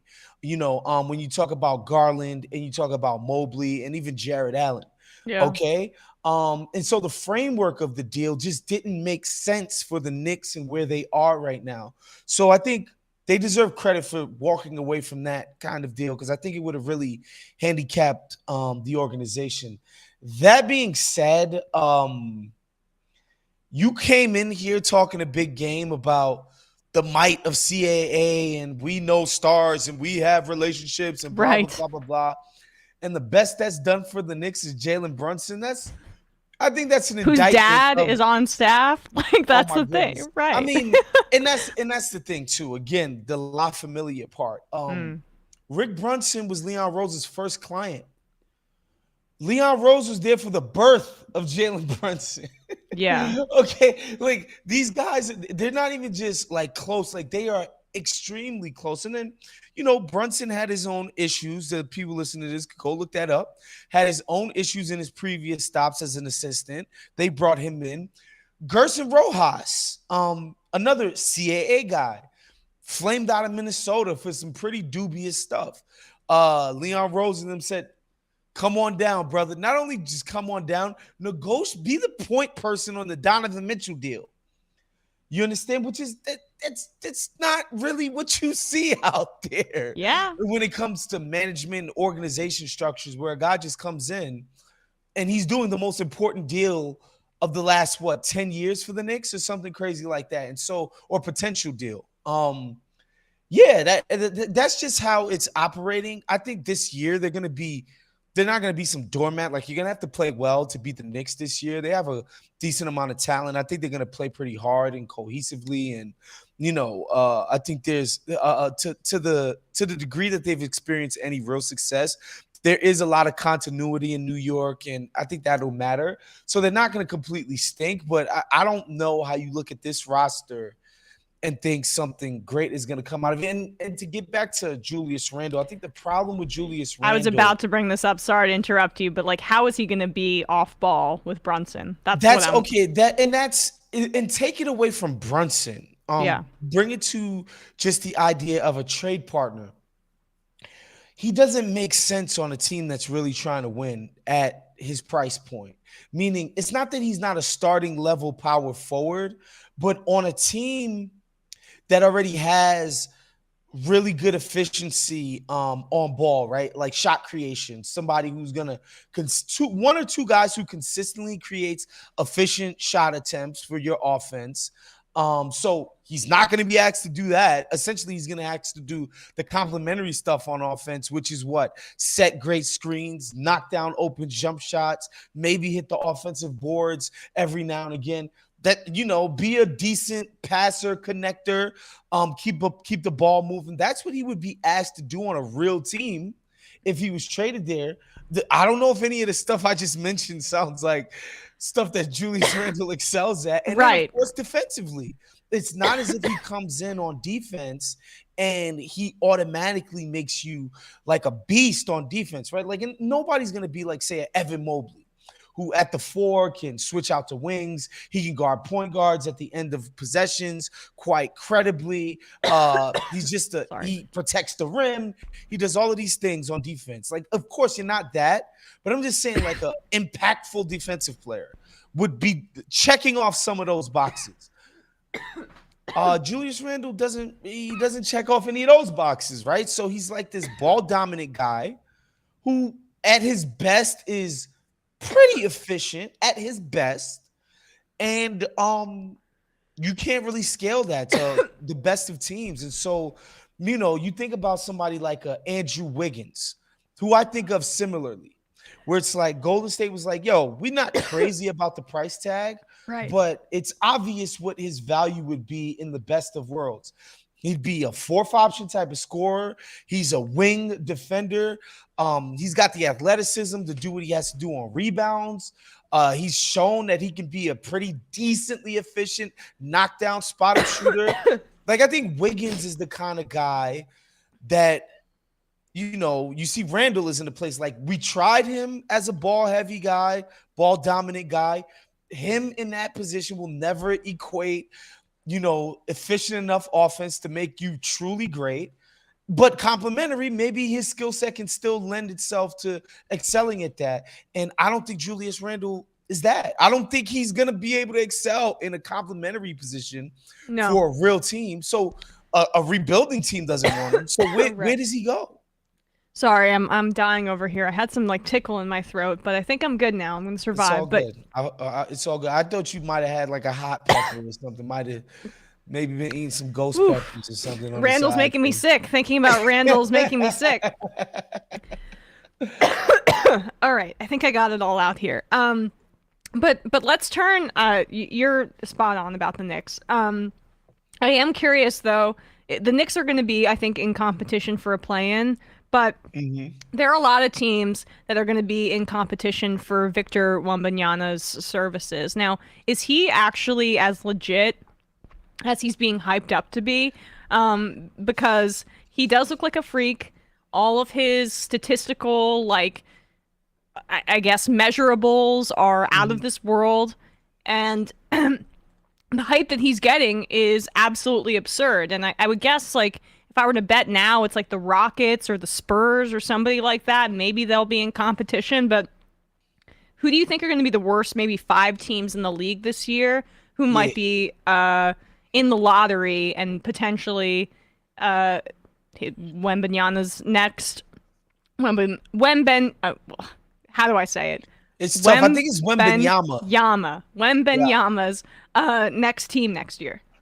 Rockets, Spurs, you already mentioned. I believe OKC, absolutely. The chicanery that they pulled with Shai Gilgeous-Alexander's knee situation where he's getting this procedure done that they've known about forever, like 1 week before training camp, just so he misses games. Like, purposely, we don't want this guy to play. Whatever. I don't want to get into what OKC's doing, but yeah, they'll be in the mix. Obviously, Utah trading Gobert and Donovan Mitchell in the exact same offseason is also going to be in the mix. And I think those are the, like, absolutely going to be bad teams. Like, no, 100%. I think Charlotte's going to be in that mix because it's a mess over there, what's happening with the Bridges. Like, you really, well, I guess with Bridges, it's like, he's their best player, right, and we don't know what the hell is going on with them. Yeah. He was the guy that was literally about to get $150 million in the offseason. Like, this is a $150 million player we're talking about. And they had to rip that deal up because of, what he's been accused of, which is kicking the crap out of his woman. And if anybody's seen the pictures online and the accusation, this is ugly, ugly stuff we're talking about. And so he's gone. And so there's no reason. Gordon Hayward's always injured. There's absolutely no reason to think that Charlotte is going to be good, like, kind of at all. And I think those are kind of the worst. I think Orlando, you can throw in that mix. I think Chicago, if things don't go well early, right, without Lonzo, getting off of stuff. Just start getting off of assets and moving forward and trying to get in position. Because, with the new lottery format, like, you can't get better than 14% odds anyway. And so but that means it's easier at the 6 and 7 spot to get into range, right, of the 14%. So those are the teams that are going to absolutely be, terrible this year. Yeah, I mean, it'll be interesting to see how the Spurs are when they are trying to be terrible, pretty much, because of their history of winning in that organization. It's like very different than, say, the Hornets or the Magic trying to maybe just see what their young guys have and looking for that first overall pick. It's just going to be a different dynamic in San Antonio. Yeah, and I think people sometimes misunderstand what it takes to tank. You don't have to go out there and implement, purposely bad game plans or, just instruct your players to do things that are obviously detrimental to the team. You just got to play low talent guys. The rest is going to fall into place. These guys are professionals. They want to stick in the league. They want, guys are always playing for something, whether it's their next deal, whatever the case may be. Guys want to put great stuff on tape. These guys they have pride in what they do. So guys are going to play hard and be prideful. Spurs being the number one example of that. Popovich is going to get these guys to play hard. He's not going to play guys who are hot dogging, on defense, etc. It's just the talent level is so low that is the job is gonna take care of itself. Like they're gonna be bad, and that'll be the same for everybody. The youth movement that you see in Houston, right? They have to give Jalen Green possessions, right? He has to get his usage up. He has to get used to sort of carrying a burden so they can figure out what type of guy he becomes. But in the meantime, even as a second-year guy who I think is going to make a leap, I think he's a really talented guy. That's not going to produce winning results for this team. And so, yeah, that stuff is just going to play itself out because that's the natural order of the league. Young guys don't produce wins. And when you have a mixture of young guys and low talent guys, you headed for the lottery. And on the other side of things, who do you feel best about as an actual title contender going into this year? And why is it not the Lakers now? I mean, but I mean, I guess the Warriors for me, and I'd hold on, the Bucs, I guess. But in terms of just, there's the usual suspects, and then there's teams that are on the ascension, like the Grizzlies and the Wolves and things like that. What's your level of confidence in some of these actual contenders? Yeah, so you mentioned the Bucs. They still have Giannis, who's to me is still the best player in the NBA, and a pretty talented roster around him. They have to be taken serious for title contenders. The Warriors obviously just won the championship. They're contenders. Boston, despite the mess that happened with their head coach, unceremoniously being he's let go, by the way. Just like, I know it's a 1-year suspension. He's not coming back to coach the team. You can't be disciplined for a year as an NBA coach and come back and coach that group. Like, that's not how this league works. So he's gone.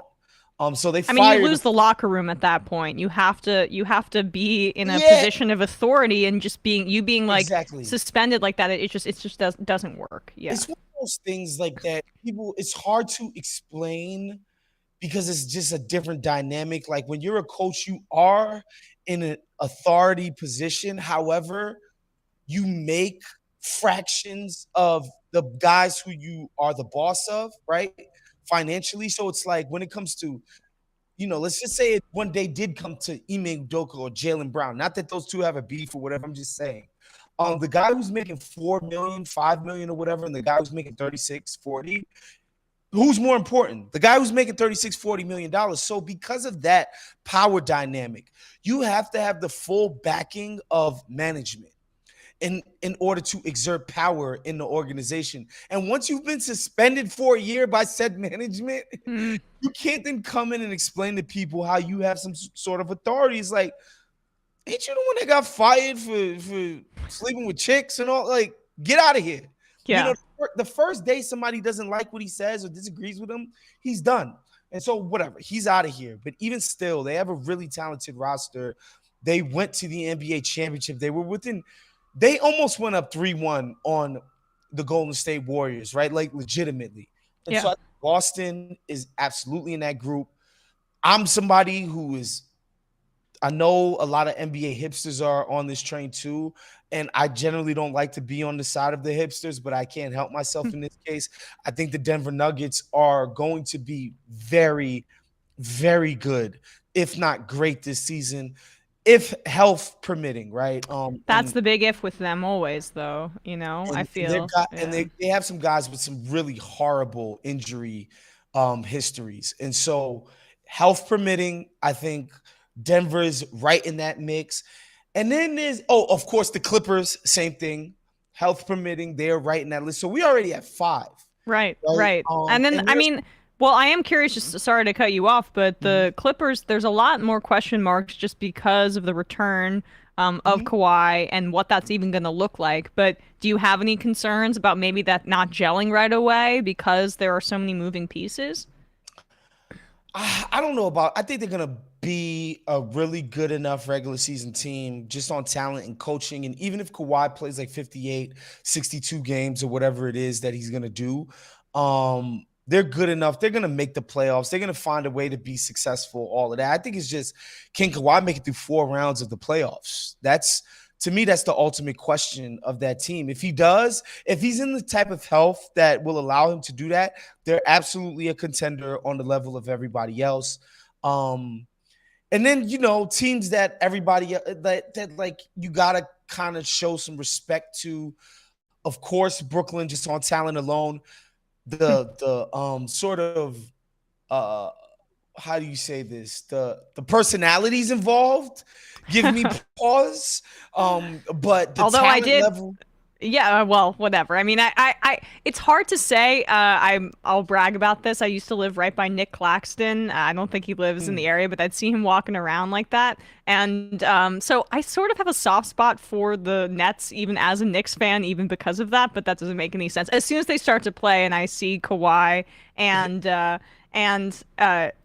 Durant out there together, I'm going to be back to hating them. But regardless, anyway, continue. Yeah, so on talent, on paper, this is obviously a contender with the level of talent that they have on the team. But again, as we've seen in the past few years, there's health, there's the personalities, there's all of that. I got to put them in a much lower tier of contender. Philly, I think, again, talented as hell. The Daryl Morey has put together a really formidable cast of characters next to Joel and James Harden. But for me, it's like, the biggest possessions of the postseason, like James Harden's going to actually have to do stuff and step up and be good in a way that he's literally never done in his entire life as a professional. Except for, that finals run with OKC where he was incredible against San Antonio. No, I just can't put them. So they're in the tier underneath. And then, Memphis, like you said, like these guys were damn good last year. They gave the Warriors some stuff to handle just athletically, the level of pressure they put on Golden State. And I don't know if you see what goes on Twitter between those two teams. They legitimately have no love for each other. And so Memphis, I think you got to watch. Phoenix, to me, is a mess. Well, can we? Sorry to cut you off, Waz, but I want to correct myself. I said Kawhi, I meant Kyrie. I'm still reeling from my coughing fit. But I'm curious about what your take is on the Nets generally, because they're some of the more fascinating. That's one of the most fascinating teams for me entering into the season, because look, Chris Paul is old. That's the thing. And do I have faith that he's going to be able to maintain the level of performance, especially going into like a long season and potentially a postseason? I feel like they could be a team that's fairly strong in the regular season and struggle in the postseason because of that very reason. And DeAndre Ayton is clearly not all in. Like, that whole offer sheet fiasco makes it seem like there's a lot of bad blood between him and the team. I would imagine that a lot of the players are reeling from the Sarver drama where, I mean, he's being ousted and forced to sell the team for a history of racist and sexist comments and actions. And so I don't really know what to make of them, because I feel like there's some organizational dysfunction and some age for Chris Paul, who's really the glue of that team. And so I feel like they might have missed their window. I'm fading them for the year. Yeah, I think if the model that the team has been built on the previous two Chris Paul seasons is that, like, Chris Paul just has to be great when it matters the most in order to get them over the hump. Like, Devin Booker is clearly a really great player, but it's in tandem with Chris Paul that he's making it happen, right? As far as order of importance of who is the main driver of their success, when it comes to the biggest games and if you want to get more granular, the biggest possessions, the most high leverage possessions. And it's hard to imagine that a guy with his injury history and his age is going to be able to carry that burden. And theoretically, you would say, well, the Suns have a mix of young guys that can step up and help carry that burden with him, and guys like Ayton, or even, to a slightly lesser extent, Mikal Bridges, and what they would be able to do by raising the level of their game, both offensively and defensively. And like, Ayton's got some tendencies that get on my nerve offensively, where it's like he's so, I want to show off my skill and do this finesse stuff, where sometimes it's just like, no, like, bro, just bowl into people, get into the free throw line, make these other guys' lives a hell trying to guard your big ass. And the fact that he doesn't always play with that level of intensity, added to the fact we get news that like him and Monty Williams haven't spoken in a year coming into training camp. That seems impossible. I feel like we get that with the NBA all the time. Like X and Y haven't talked in a year, and you're like, you guys are in the same locker room. How is that even physically possible? It's crazy. And so you wonder how they're going to achieve that on the court when, you know, just the sort of juju around the team is so off, right? The good vibes, if you will, are so off. And so, yeah, I'm with you. I don't know why people would think that Phoenix is going to get that figured out and everything's going to be kumbaya somehow once they get back on the court. Yeah, I agree. We're definitely in agreement on that for sure. Lastly, because I know that I've got to let you go, but I am curious about your take on the Hawks. They're an interesting team to me because Trae Young bedeviled the Knicks. We understand this. He's a fascinating player, and I am curious about his trajectory and what it means more broadly for the NBA. But also how are Murray and Trae Young going to play together is, I think, one of the bigger questions that I have coming in, because I think Trae Young wants to be on ball a lot. What do you think the chemistry of the Hawks is going to look like going into the year, and how they're going to distribute the ball on that team? Yeah, and I want to give this caveat to the listeners right now. I was somebody who was all in on the Hawks last year. I just really believed in the talent level that they had, the sort of wing versatility that they had, Trae Young's ability to be a top 5 quality offense just unto himself. Was like, all right, they're gonna cobble enough defense together, and the offense is gonna score because they have Trae Young. And this is going to be a really hard team to beat. And then last year happens, and they are one of the worst defensive teams I've ever seen in my life. As far as just effort and execution level, it wasn't just like talent. It was straight up, these guys would not try hard. They didn't play with cohesion. They didn't have, it didn't feel like there was a coherence to what they were trying to do on a night-to-night basis, right? Sometimes you're just like, oh, like you let's just say, for example, you're a team that loves to do a drop coverage and pick and roll. And then one night you're playing against a team that just straight up just knocks down 12 pull-up jump shots against your drop coverage. Your drop coverage is built to withstand, is built to give those up and bet that a team is not gonna make those, right? And so your approach is like, all right, I understand the approach. It just didn't work this time, right? Like your approach got beat by just straight up NBA shot making. But you see with the logic of what is trying to be done. You're giving up jump shots, low percentage shots, at the cost of making sure you're shoring up your paint defense, but you lost because the team was just better than you. Cool. That was not the Hawks last year. They were just straight up lost and low effort and low energy on defense all year in a way that didn't match their talent level on that end of the court. And I'm sorry, it's hard for me to not put that blame or a sizable amount of the blame on Trae Young and his inability to unite people around what it is he does on offense. And some people are going to say it's unfair to compare him to Ja Morant, but I think what you see in Memphis is the exact reverse of what happened in Atlanta last year, which is that the guys in Memphis rally around Ja Morant. They recognize he's sort of he's Gladys Knight and they're the Pips, but he makes them feel good about it.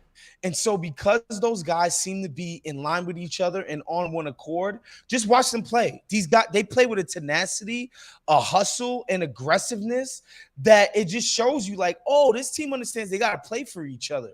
They got to sell out for one another. And so they play better than the sum of their parts would suggest that they should. Atlanta was the opposite of that. And I think, bringing in DeJounte Murray is addressing a direct need that they had, which is they needed on-ball effectiveness as far as the point of attack defenses. So just on-ball point of attack defense, DeJounte Murray is an elite defender in that regard. He's a little bit too slight to guard huger wings like the Kawhis and the Paul Georges and some of the bigger guys. But when it comes to, the Devin Booker type wings, or even Donovan Mitchell size wings, like, he's equipped to do a very good job on ball and guarding those guys in a way that Trae Young just can't do, right? And so he addresses that need, and he's shown an ability to be an on-ball player himself on offense. And so, the idea is, like, Trae is such an elite shooter. He can get off the ball and allow the offense to flow in a way that he's using his elite shooting as a weapon. His passing is still a weapon. And, of course, he's still their best, shot creator, generator of offense and all of that. And if he's able to get off of the ball to allow everybody else to cook, allow them to feel good about their position on this team, not their actual position, but like the pecking order on this team, because they feel like they're participating in the offense and what's happening. They have an ownership stake in the offense. I think they can be good, but, like, it's hard to believe that Trae Young is going to do that. He just hasn't shown that. But maybe it's a maturity thing. Like, maybe that's just like an understanding of how NBA offenses maybe need to be run as he gets older. Maybe it's something that comes with a more veteran presence. I mean, the Hawks are fun, even though I kind of can't stand them at the same time. Yeah. I do like it's hard not to get infatuated with that kind of offensive firepower. Yeah, the offensive firepower is there. They lost a little bit of shooting by letting go of my man, the Red Rifle, or what was Herter's nickname? I forget Herter's nickname, but Kevin Huerter, one of my favorite players in the league to watch. I just really enjoy him. And they're gonna need Trae's off-ball shooting to make some of the stuff work on offense, right? Like, just out of necessity.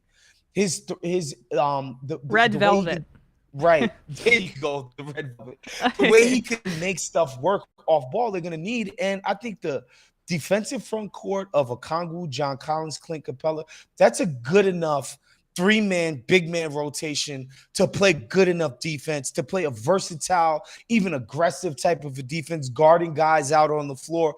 Or if you wanted to do the conservative, drop defense, you can take that approach too, especially with a guy like Capella, right? And Collins is a vertical spacer on offense, always a lob threat, shown a jump shot threat in the past. Like, these guys have skill and talent.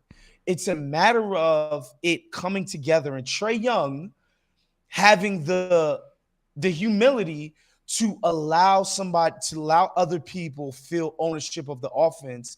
And, sometimes in the NBA, it comes down to, I make $37 million and nobody else does.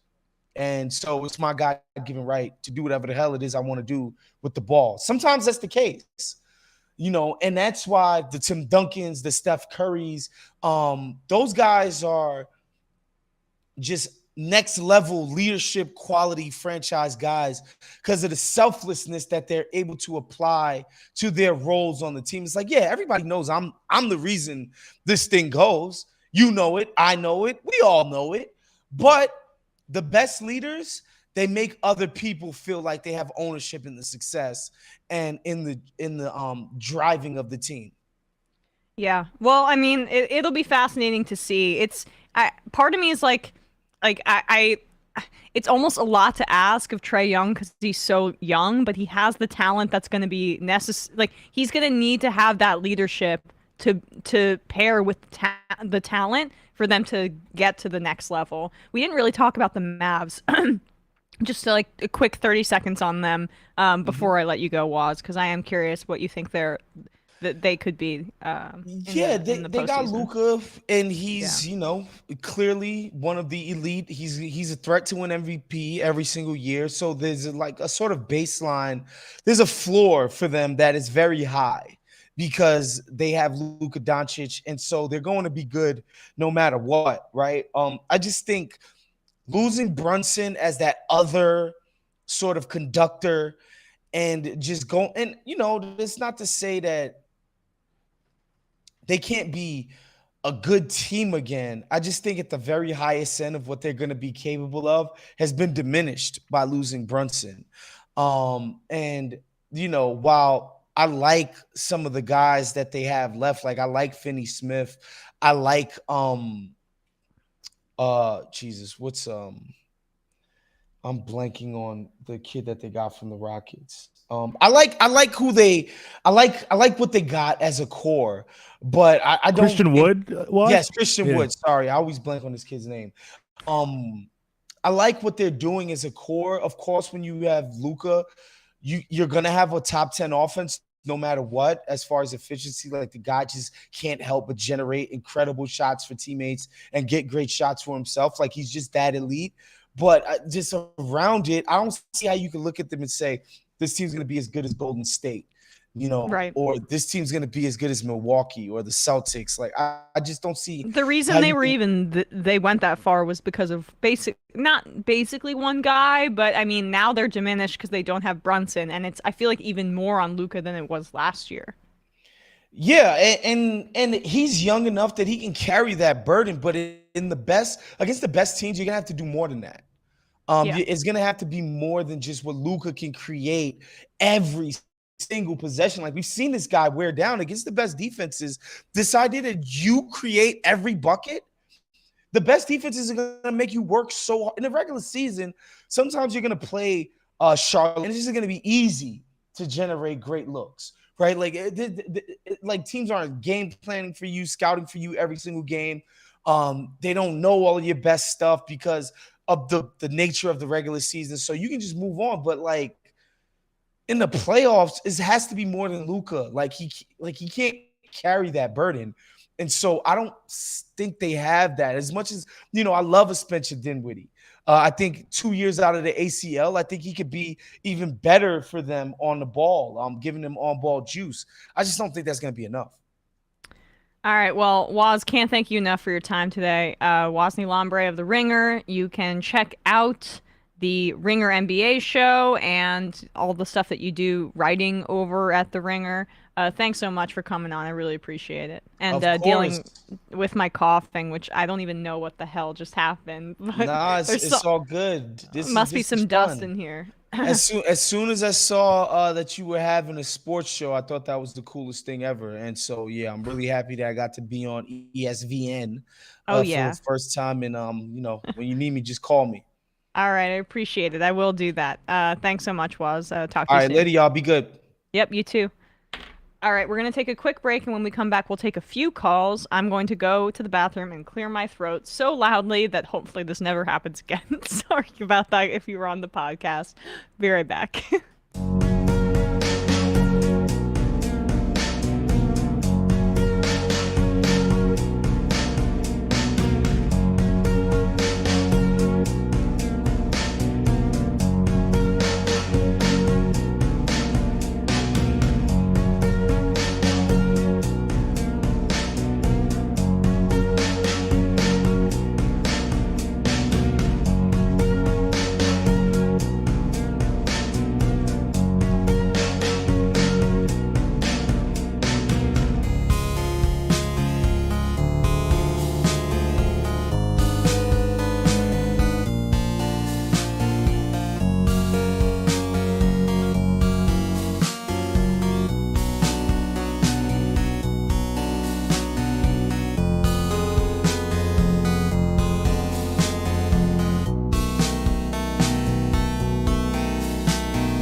We are back. We are back. What's up, guys? All right, let's take a call or two. Then we'll get out of here. And by the way, the number is 646-257-3920. Sorry, we don't have a ton of time for calls, but, Waz wanted to milk him for all he was available for. So No, it was good primer right before the season. I don't think your mic's on. Oh, hello. You can hear me? Now I can hear you. Maybe it was me. It might have been me. Hello. Now I can definitely hear Okay, you. cool. All right. Calling from a 206 area code. Who's this? Where are you calling from? Hey, this is Pep from the Pacific Northwest. Pep from the Pacific Northwest. What's Hello, on your Pep. mind? Pickleball. Oh yeah, Oh, you see who Brady was- invested. Dirk. You see Dirk playing this weekend, Pep? In Columbus.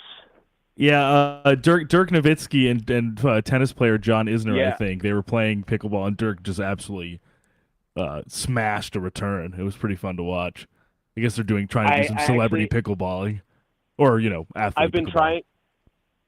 Yeah. Oh, I've been trying to go back and watch the tournament. Just to say, this weekend was a major league pickleball tournament in a brand new facility in Columbus, Ohio, and I can't say that I personally am following Major League Pickleball too closely, but I do play, and I wanted to just share a few things with you about it because I think it's interesting to see a kind of burgeoning, quote unquote, sport that's getting so much attention. Well, it's interesting because it seems like the intersection for who is prominently plays pickleball is like high school gym classes and seniors. Because like, It was exactly. that, but now I was in the West Village over the weekend, and there's this whole basketball court right around West 4th. I know you're in the Pacific Northwest, so this doesn't mean that much to you, but downtown Manhattan. Yeah. Very trendy young person area of young rich person area of Manhattan, and everyone's playing damn pickleball right by the basketball courts. I know it's all the rage. It's my 74-year-old mother that got me into it, and what's so interesting about it is it's competitive between different age levels and different abilities. The game kind of levels out people's skill, up to a certain point. I mean, tennis is like this too, right? Like you can play tennis until you're a lot older. I don't know much about tennis, but I do know a lot of retired tennis players are moving to pickleball because they've got the ball control and the court positioning, but they're just not as fast anymore. You don't have to swing with your whole shoulder. You can do a lot of kind of like ping pong, like manipulation. I play against people that are 91. I get smoked by 70-year-olds all the time. And it's what I think is interesting about it is how it's causing some groups to meet and play together. And it's really great to witness a lot of different generations and really just different groups of people, like an older former tennis, well-to-do white crowd mixing with a younger, and in this case, in the Pacific Northwest, a lot of immigrants have come here to work in tech who are playing pickleball after work.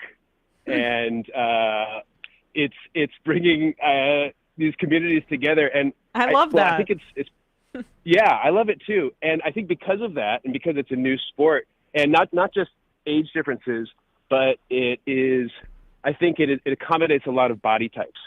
And I think there's a great opportunity in pickleball to grow a following that is queer, that is interested in access, ability. It doesn't cost a lot to play. I have a friend that started playing in prison, and I saw a reentry program, like a parole program with people with ankle monitors playing, and I talked to them about it, and they said it's a great way to transition back in because it's already got this social aspect to it. And if you can find a court, you can play with people. That's awesome. And, wow. Pickleball is praxis. Yeah. So I think it's just something worth paying attention to and pushing for it to be co-opted by queer communities, alternative communities, while it's growing, and there's a lot of interest in it. So I'm trying to do what I can on court to court. I travel in my van for work, and I keep a paddle and shoes with me, and I'm trying to play as many places as I can, and kind of encourage it to happen and advocate for it. Awesome. All right. Well, appreciate it, Pep. Hey, thanks so much. Love what you do. Thanks so much. Bye. Yeah, I mean, that to me, I think is like honestly like the best, outcome for sports that aren't necessarily institutionalized or organized. It's just literally the capacity to unite people, bring people together, and independent of like context or any sort of like policy or prescription or otherwise. So that's very cool. Very cool. Cool to also know that it can be also incarcerated people playing it can serve as one of the few lifelines or few community building things that inmates or incarcerated people receive once they leave prison. It's also just like it's more easily accessible than say hockey or golf or something like that. Like a sport that requires a larger barrier to entry. You just need the racket and the ball and the ball, and you can do it on like regular cement or a field or on a court or whatever. That's awesome. Calling from a 770 area code. Who's this? Where are you calling from? I feel like I should be starting this call with the Twilight Zone theme song. The Jets beat the Packers, the Giants beat the Ravens, and the Falcons beat the Niners. What's up, y'all? It's David in Atlanta. David you must be happier than you were last week, huh? Woo, are you happy? I'm trying to be cool. You were quite bleak last week. Oh yeah. Oh, I mean, you were down. Listen, that's life as an Atlanta sports fan, baby. It's I'm excited. I'll say that. I'm excited. I appreciate the convos we had. I won't take up too much of y'all's time today. Just with all of our teams, like in this exciting, clearly there's good stuff on the horizon. I think for all organizations. I think that the foundation is being laid. Aside from, because I think quarterback might be at the top of the list for all three. Aside from QB, what do you think is the biggest thing that y'all's teams need to take that next step? I know probably for us, like Michael Walker has been good and Lorenzo Carter have been solid, but I think that linebacking core needs somebody. Yeah, you guys are liking Lorenzo Carter, former, who went from the Giants to the Falcons. I'm glad he's having a bit of a resurgence because he just bad coaching staffs, but he had some really, I think, good qualities as just a raw prospect. I think if he was still with y'all, it would be like but I mean, it's not like y'all are really hurting. So I think aside from that, maybe just somebody else on the edge for us. But I would be interested to know, Bradley with the Jets and Emma with the Giants, what do you think is that extra piece that you all need to take that next step? I'll go ahead and take off the line. But all right. Thanks, David. Left is best. Y'all be good. Thanks, David. I will say that probably I don't know. The Giants need more help at receiver, but I wouldn't prioritize that as the number one thing. And you said other than quarterback. That's also not saying they don't. It's also slightly injury, like health related too, like Sterling Shepard being out. The Giants need, I think, a much stronger linebacking core. I was going to say the same thing for the Jets. It's the weakest position group on the Giants, and they're pretty good at safety. They have Dean Belton, who is a fourth-round rookie who's actually played really well, as a complement to the excellent Xavier McKinney. But no one was worried about Xavier McKinney coming out of Alabama. He's been really good. And even if Belton's good as a rookie, to be a good number 2 rookie behind McKinney, who is seeming to be coming out as one of the better safeties in the league. Yeah. I think it's a really good sign. So I think cornerback 2 or linebacker. And actually, I'm going to amend all of that. They need interior offensive line help pretty badly. Yeah, that's fair. They're masking it a lot by having Saquon and, whatever, Matt Breida run on the outside. but they do have a lot of weaknesses at the interior of the line. So interior offensive line is what I'd go with. For the Jets, the offensive line needs to be healthy, but if a healthy unit, I'm not that worried about still. I think it's a good combo if everyone's healthy. It's just clearly even on Sunday, the blocking was much better. Like for one of Braxton Berrios' big runs out of the backfield, the blocking was really pretty stellar, going all the way down to the end zone. But to me, it's the linebackers. I mean, LaMarcus Joyner he played decently, valiantly against the Dolphins, but he's mostly been a disaster this year. And we paid Jordan Whitehead to come over from the Bucs, and he was much better on the Bucs than he is here. I just want linebacker and safety play just needs to be a little bit more consistent, because the front seven can only be so good if there's just no ability to tackle guys in space, and that's just the real big problem so far. All right, guys, I'm going to take one more call, and then we are going to read some IMs and then get out of here. I'm sorry. There's something going on with my throat, and I don't believe I have COVID, but I'm having some sort of allergic reaction. But this honestly happens to me sometimes. I have like a nasal issue, so I get nasal drip, and then it gets in my throat, and I can't stop coughing. And my sweet mother also has the same thing, so I'm pretty convinced it's hereditary. Yeah.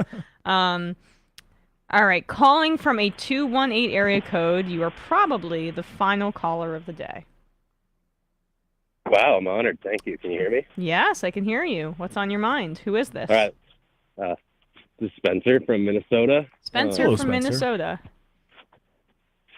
Yeah, long-time listener, first-time caller. But I got to call in as the resident sort of Minnesota homer team here. And I have to say, the Vikings are looking pretty good. Yeah, I need to talk to you about this, Spencer. We talked about the potential fraudulence of the 4-1 teams. Who was more fraudulent, Giants or Vikings? Give me your pitch on the 5-1 Vikings, because I'm like, the vibes don't seem great despite the victories. So that's what I'm really curious about. Like, what from your perspective is like, what is keeping them afloat, and also what's keeping them this good from a wins and losses perspective? I think what they're showing compared to previous years is the ability to win these crappy games. Yeah, that's a good rather point. Than just like winning ugly, sort of. Just poop down the leg. And for many years we've been super. I would consider like super talented, but we had just like no ability to close out games. More talented teams than this team, but it was like when Zimmer was the head coach, everyone wanted to die. Yeah, I think that might have been part. Also, it seems like the special teams have gotten a little bit better. I feel like the field goal kicking woes have not been as bad as they have been before. Joseph seems to be doing an okay job. Definitely not. Yeah. I think we made some big improvements.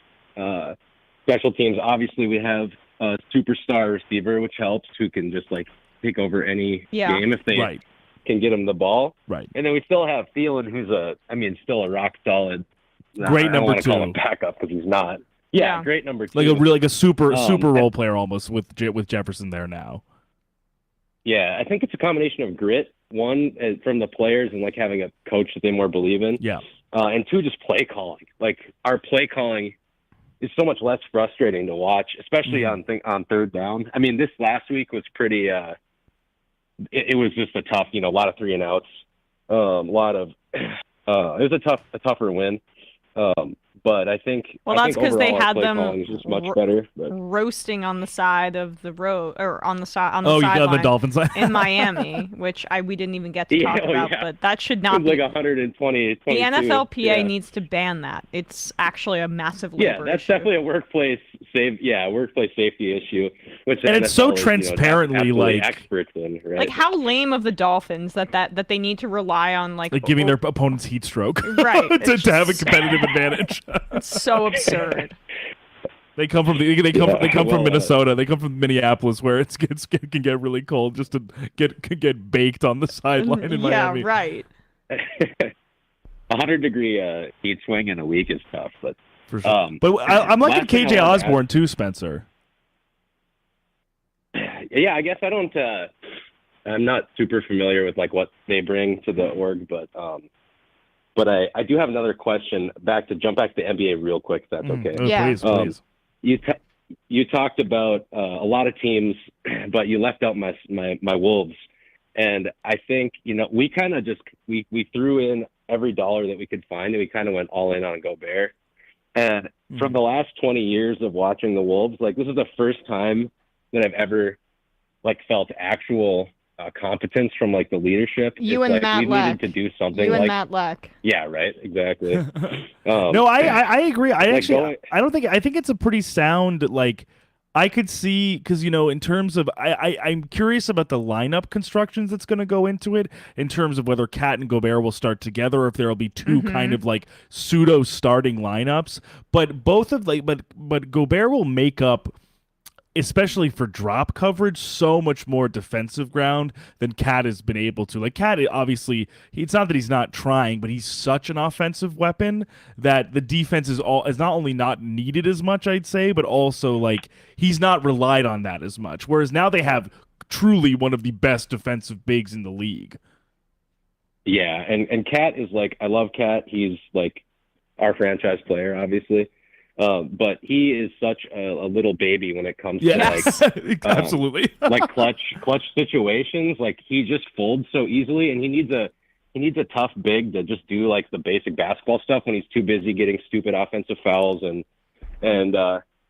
just getting all angry at the refs, which is I get that. I get angry at him too, but it's he's not a rookie anymore. He's a veteran. He needs to grow up a little bit, and I think the additional Gobert will make up for some of that if he chooses to not grow up and or provide an actual leadership structure for him to learn from. So I think it's I have hope. I'm ready to get my heart broken again, but it's looking good in Minnesota. Spencer, we're gonna have our dear friend Matt Leck on at some point soon. We've already spoken to him about it, and then it'll be a very Wolves heavy show because I know he's pretty pumped about it as well.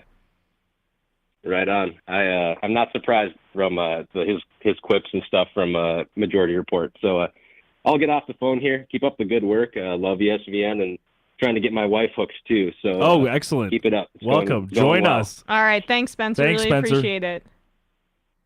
Have a good day. Bye. You too. All right, guys, that is going to be the end of the call portion of our program. I'm sorry, guys. Next week, I promise we'll have more time for calls just because I just wanted to talk longer with Woz if I could. So no, I think it was good, especially to get the primer, especially get that primer before the season is definitely worth it. Dave from Jamaica says nasal drip is the worst. Drives me crazy. Bright side, who knew pickleball was so big? Yeah, I don't know what it is, but sometimes I'll get that nasal drip in the middle of the night, and I'll wake up and I'm coughing out of my mind because it's just whatever. It sounds disgusting. It's also if I swallow water wrongly, I'll just start hacking and being sorry. Right. That's kind of I'm turning purple. I'm sorry. Mind pillow guy. As a Packers fan, I want to admit I was so wrong to be worried about losing Aaron Rodgers in the offseason. He potentially wanted out and was coming off a back-to-back MVP year. I can't imagine what Green Bay could have gotten for him. But if I had known the offense would look like this with Rodgers, I would have been fine with rebuilding with a new younger quarterback, even if it was Love. Also, sorry for saying this. I would respectfully not be listening today. I was still in my feelings about Sunday. No, it's fine, mind pillow guy. I think your anger is misplaced. I would direct it at the biggest problem with the Packers organization since Aaron Rodgers has been with the organization, which is Brian Gutekunst, a philosophy that is fossilized and that is very outdated in a modern NFL. We just saw the Los Angeles Rams win the Super Bowl by going all in on free agents, and we could see the same thing with the Buffalo Bills this year with going after Von Miller and potentially Odell Beckham Jr. and other guys that are going to make them feel better going into the postseason. The Packers are only draft and develop, and they don't draft skill position guys. But that's the thing, right? They're not even drafting the guys that they should be developing. And I like Quay Walker, but why? Just get a receiver with that pick, right? And I like him too, but he's gotten burned a few times where it's okay, could you have gotten another linebacker who you didn't spend a first round pick on, who maybe would give you similar production or better right now, while you still have one of the best quarterbacks in the league who's not getting any younger, and taking a receiver? Or their defense is above average, yes, for very sure. good. But is there one real superstar on that defense? Is there one guy where you're like, okay, this guy? No, think about it, right? Like maybe Jair Alexander, arguably, but like that's the only person I'd He's a even top really. 10 corner in the Yeah, league. that's the only thing Devondre Campbell's been great, but I wouldn't say superstar. There's no stud. Like, there's no guy that where you're like, oh my God, this person has changed the entire complexion of our defense.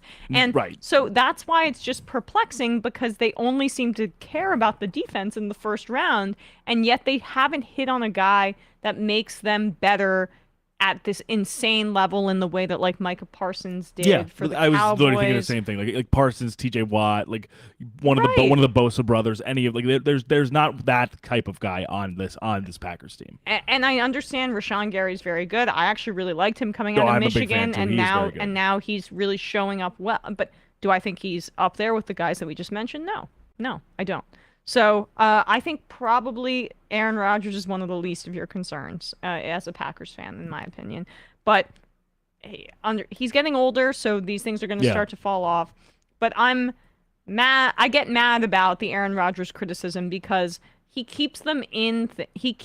It's like the same way we were talking about Luka Doncic right now. If Luka Doncic gets blamed for the Mavs flaming out in the postseason, I'll get mad because he's doing so much of the heavy lifting, and the reason they're even in the postseason is because of all of what he is contributing to the team. Aaron Rodgers has been doing that for 20 years, and it's all been on him. They've never had a stacked roster, and so I will defend that to the end. I feel like it's revisionist history to pretend that he was ever the problem. He's the most talented quarterback I have ever seen in my life. He's maybe not that at this point. I wish he was a little less conservative. But part of the issue is that he does not trust his receivers. And the reason he doesn't trust them is because they're all young and inexperienced, and that is on the front office more than it is. And unfortunately, they've rewarded it so far. It's not their fault. Like you said, they're young, but like he's taken hole shots to Dobbs down the sideline, and he's dropped them. Same thing with Watson. Like these things are happening. Alan Lazard and Randall Cobb can only give you so much juice. Yeah, and Randall Cobb went out last game crying on the cart. Right. Hope he's okay. Seems like a great guy. I understand he's Aaron Rodgers' best friend, but like this is Rodgers is making these. If that's damaging to the offense that Randall Cobb is going out, that's bad. A testament to the very bad. Right. The Giants are a better offense with freaking like David Sill. Sill. I mean, well, he's been quite bad, but I mean, those are guys like starting games. No, but like, yeah, right. It's just the point is just that I feel like sometimes the guy that gets you to a position where the team shouldn't be gets blamed because it's a quarterback league. But the reason they are ever in these conversations is because of Aaron Rodgers. Yeah, totally agree.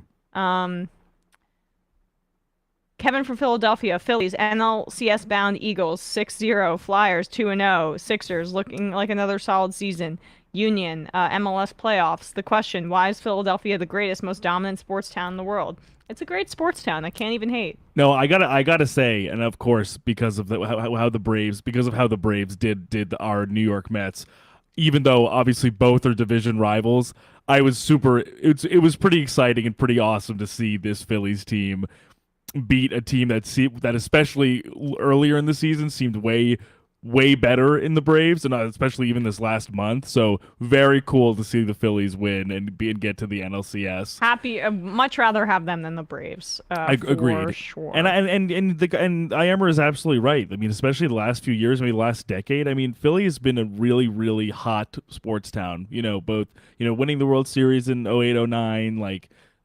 Sixers have returned to relevance despite not being able to get over the hump. Like Super Bowl for the Eagles, Eagles Super Bowl, one of the most iconic Super Bowls, honestly, with Foles, coming in and winning the Super Bowl against Brady. Like, isn't that amazing that the NFC East is the only division in football to have all 4 teams have won? Oh, interesting. I didn't even know that. That's wild. Yeah, I believe that's the case. No, I think it makes sense. Yeah, Washington, Philly, Giants, Cowboys. Oh yeah, for sure. Can you name off the top of your head? Here's a quick game. Can you name? And I know we have to go. Can you name off the top of your head the 4 teams that have never been to a Super Bowl? Okay. This is like one of my favorite trivia questions at like a bar. Honestly, I'm rack because I'm thinking. And I'm 2 teams in the North, 2 teams in the South. Wait, so have the Vikings not been to the Super Bowl? No, they've been a few times and lost. Okay. No, I because I'm thinking that I'm like, Think the about Colts the two, won. think Jaguars. Yes, that's Jaguars one. have not. Another new Southern team. Texans. Mm-hmm. Jaguars, Texans. Because the Titans went with. Yeah, so I was gonna say the Titans went with McNair, Yeah. right, and then the Raiders and the Bucs went with. I mean, of course, the Bucs recently, but like the Raiders and Bucs with the Gruden teams. No, but those are the two Southern ones you've got, Right, and now right. two Northern teams. Oh my God, this is. I'm putting you on the spot just because it's fun. Like I can't don't believe expect it. you to know. The two North teams. Think about teams known for like dysfunction in the NFL. Right. Lions. Mm-hmm. Lions. That's three. Lions and Just the caricature of dysfunction. the Bears. No, but close because they won in the 85. Oh yes, they were the 85 Bears. Yeah. And they won with Rex Grossman. Right. Who is the other one? The Browns.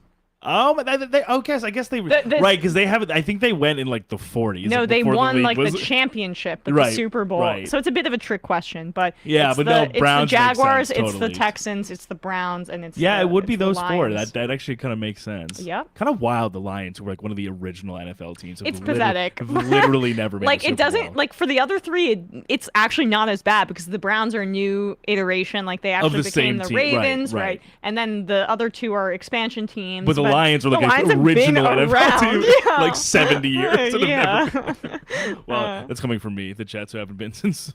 Well, then you have one. You have a Lombardi. That's right. At least we so- have one. So there you go. I was saying that I was joking with my friends when they were there. I was like, honestly, I'm not sure if the Super Bowl III banner is helping or hurting us at this point. Yeah, right. To have it hanging there, being like it was 53 years ago. Well, yeah, just take it. That's true.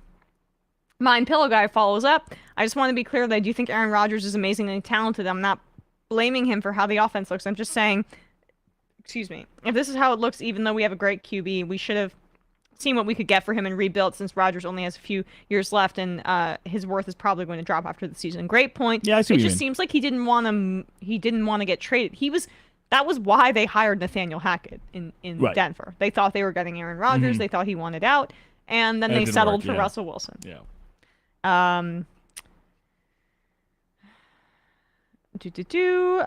Tyrone's Lothrop.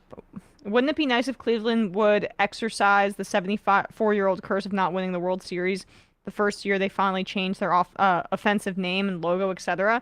As my second favorite team is always the team playing the Yankees, I say go Guardians. I am rooting for the Guardians too. They're a fun young team, and also Josh Naylor. He's one of their. He's like this beefy boy on the Guardians. He hit a huge homer off of Garrett Cole and was running the bases like cradling a baby, saying that I remember that, saying that yeah. Cole is my young son. and stuff like- Incredible. so People were like disrespectful to the that's- game that's- of baseball. That's my thing is like I always root for a team where there's a guy where like the sanctity of baseball is Yes. violated. They're all just like, oh my god, Fuck the sanctity of baseball. You were celebrating a victory? That is disgusting. I know. I like that. At least I'm like I like that vibe. But you know, I like I was saying before with Judge and everything, I kind of like these Yankees teams, but the inner Mets fan. Yeah, we would like the can Guardians to in win. the end. Yeah, root for the exactly. Yankees. Okay. Three more. El Conipcion. News just broke the Hornets guard James Bouknight was arrested for a DUI. I saw that. Yeah. Oh, So wow. yeah, so this has been an off season from hell with the Miles Bridges domestic violence news. For the Hornets that LaMelo never being had injured, any success. and Yeah. Bouknight now having this this has been firing Borrego, their coach. It's just a all around tough off season for them. Baltimore live show. I would love to do a live show in Baltimore. I Yeah, that love would be fun. Baltimore. I had an ex that lived in Baltimore, and I used to visit him. And it's one of my favorite cities. I've always wanted to go there. And I've also always wanted to go to Merriweather or Post Pavilion to see a show. You can go the harbor. We can go to the harbor Yeah, the together, and we can harbor. get crabs and have beers. And Yeah. it's so fun. Ooh, some Old Bay. It's so good. Baltimore live show. The Bills are 3-0 when Josh Allen hurdles someone. Do you think that Ken Dorsey should include this more in his game plans? Yes. Jalapeno, don't slander my Rams. Justin, Jets in Seattle. I'm getting my tickets now. Skippy, are there any undefeated teams? Yes, just the Just the Eagles. 6-0. Antifa Lockhart, you guys enjoy the Chicago Bears of Arlington Heights? Because you're getting it again. Monday. Bask it in. Let the failure wash over you. I will. David from Colorado says, I predicted Broncos win over the Chargers tonight. Why, you ask? Because in order to make the season as infuriating as possible, we have to have shreds of hope. And this team always tortures us like that. I am not picking them. I believe that the Chargers will win by at least a touchdown, and that is the my Broncos' belief. defense is great, but it's also going up against like Khalil Mack, and the offense is going up against Khalil Mack, and the offense is like still 5 or 6 weeks in, just not been able to show anything. So it's tough for me to pick the Broncos here. All right, I'm opening my sportsbook app. I'm going to look at the line. We're going to give our pick, and then we will get the hell out of here. The Chargers are 4-point favorites. Boom. Interesting. 28-20. No. 24-17. I'm going to take the Broncos. You're an idiot. I'm going to take the Broncos. Why? Broncos. Why? Just because of, like, narrative? I'm going to take You're like, oh, Russ got fucked, so I now have Herbert on my fantasy team, and I'm still going to take the Broncos. Broncos by 4. 24-20. Their defense is pretty good. I'm not saying you're an idiot, but I do just enjoy I'm not saying you're an idiot, but you are. But I did just say you're an idiot, yeah. Okay. I'll all make right. it fun, too, also. Just to be in opposition. Yes, yeah, we'll exactly, be. All right, exactly. so, all right. Peace, guys. Thanks so much for tuning in and enduring my coughing fit. Hopefully it doesn't happen next week. Fingers crossed. See you on Thursday for ESVN OT. Bye-bye.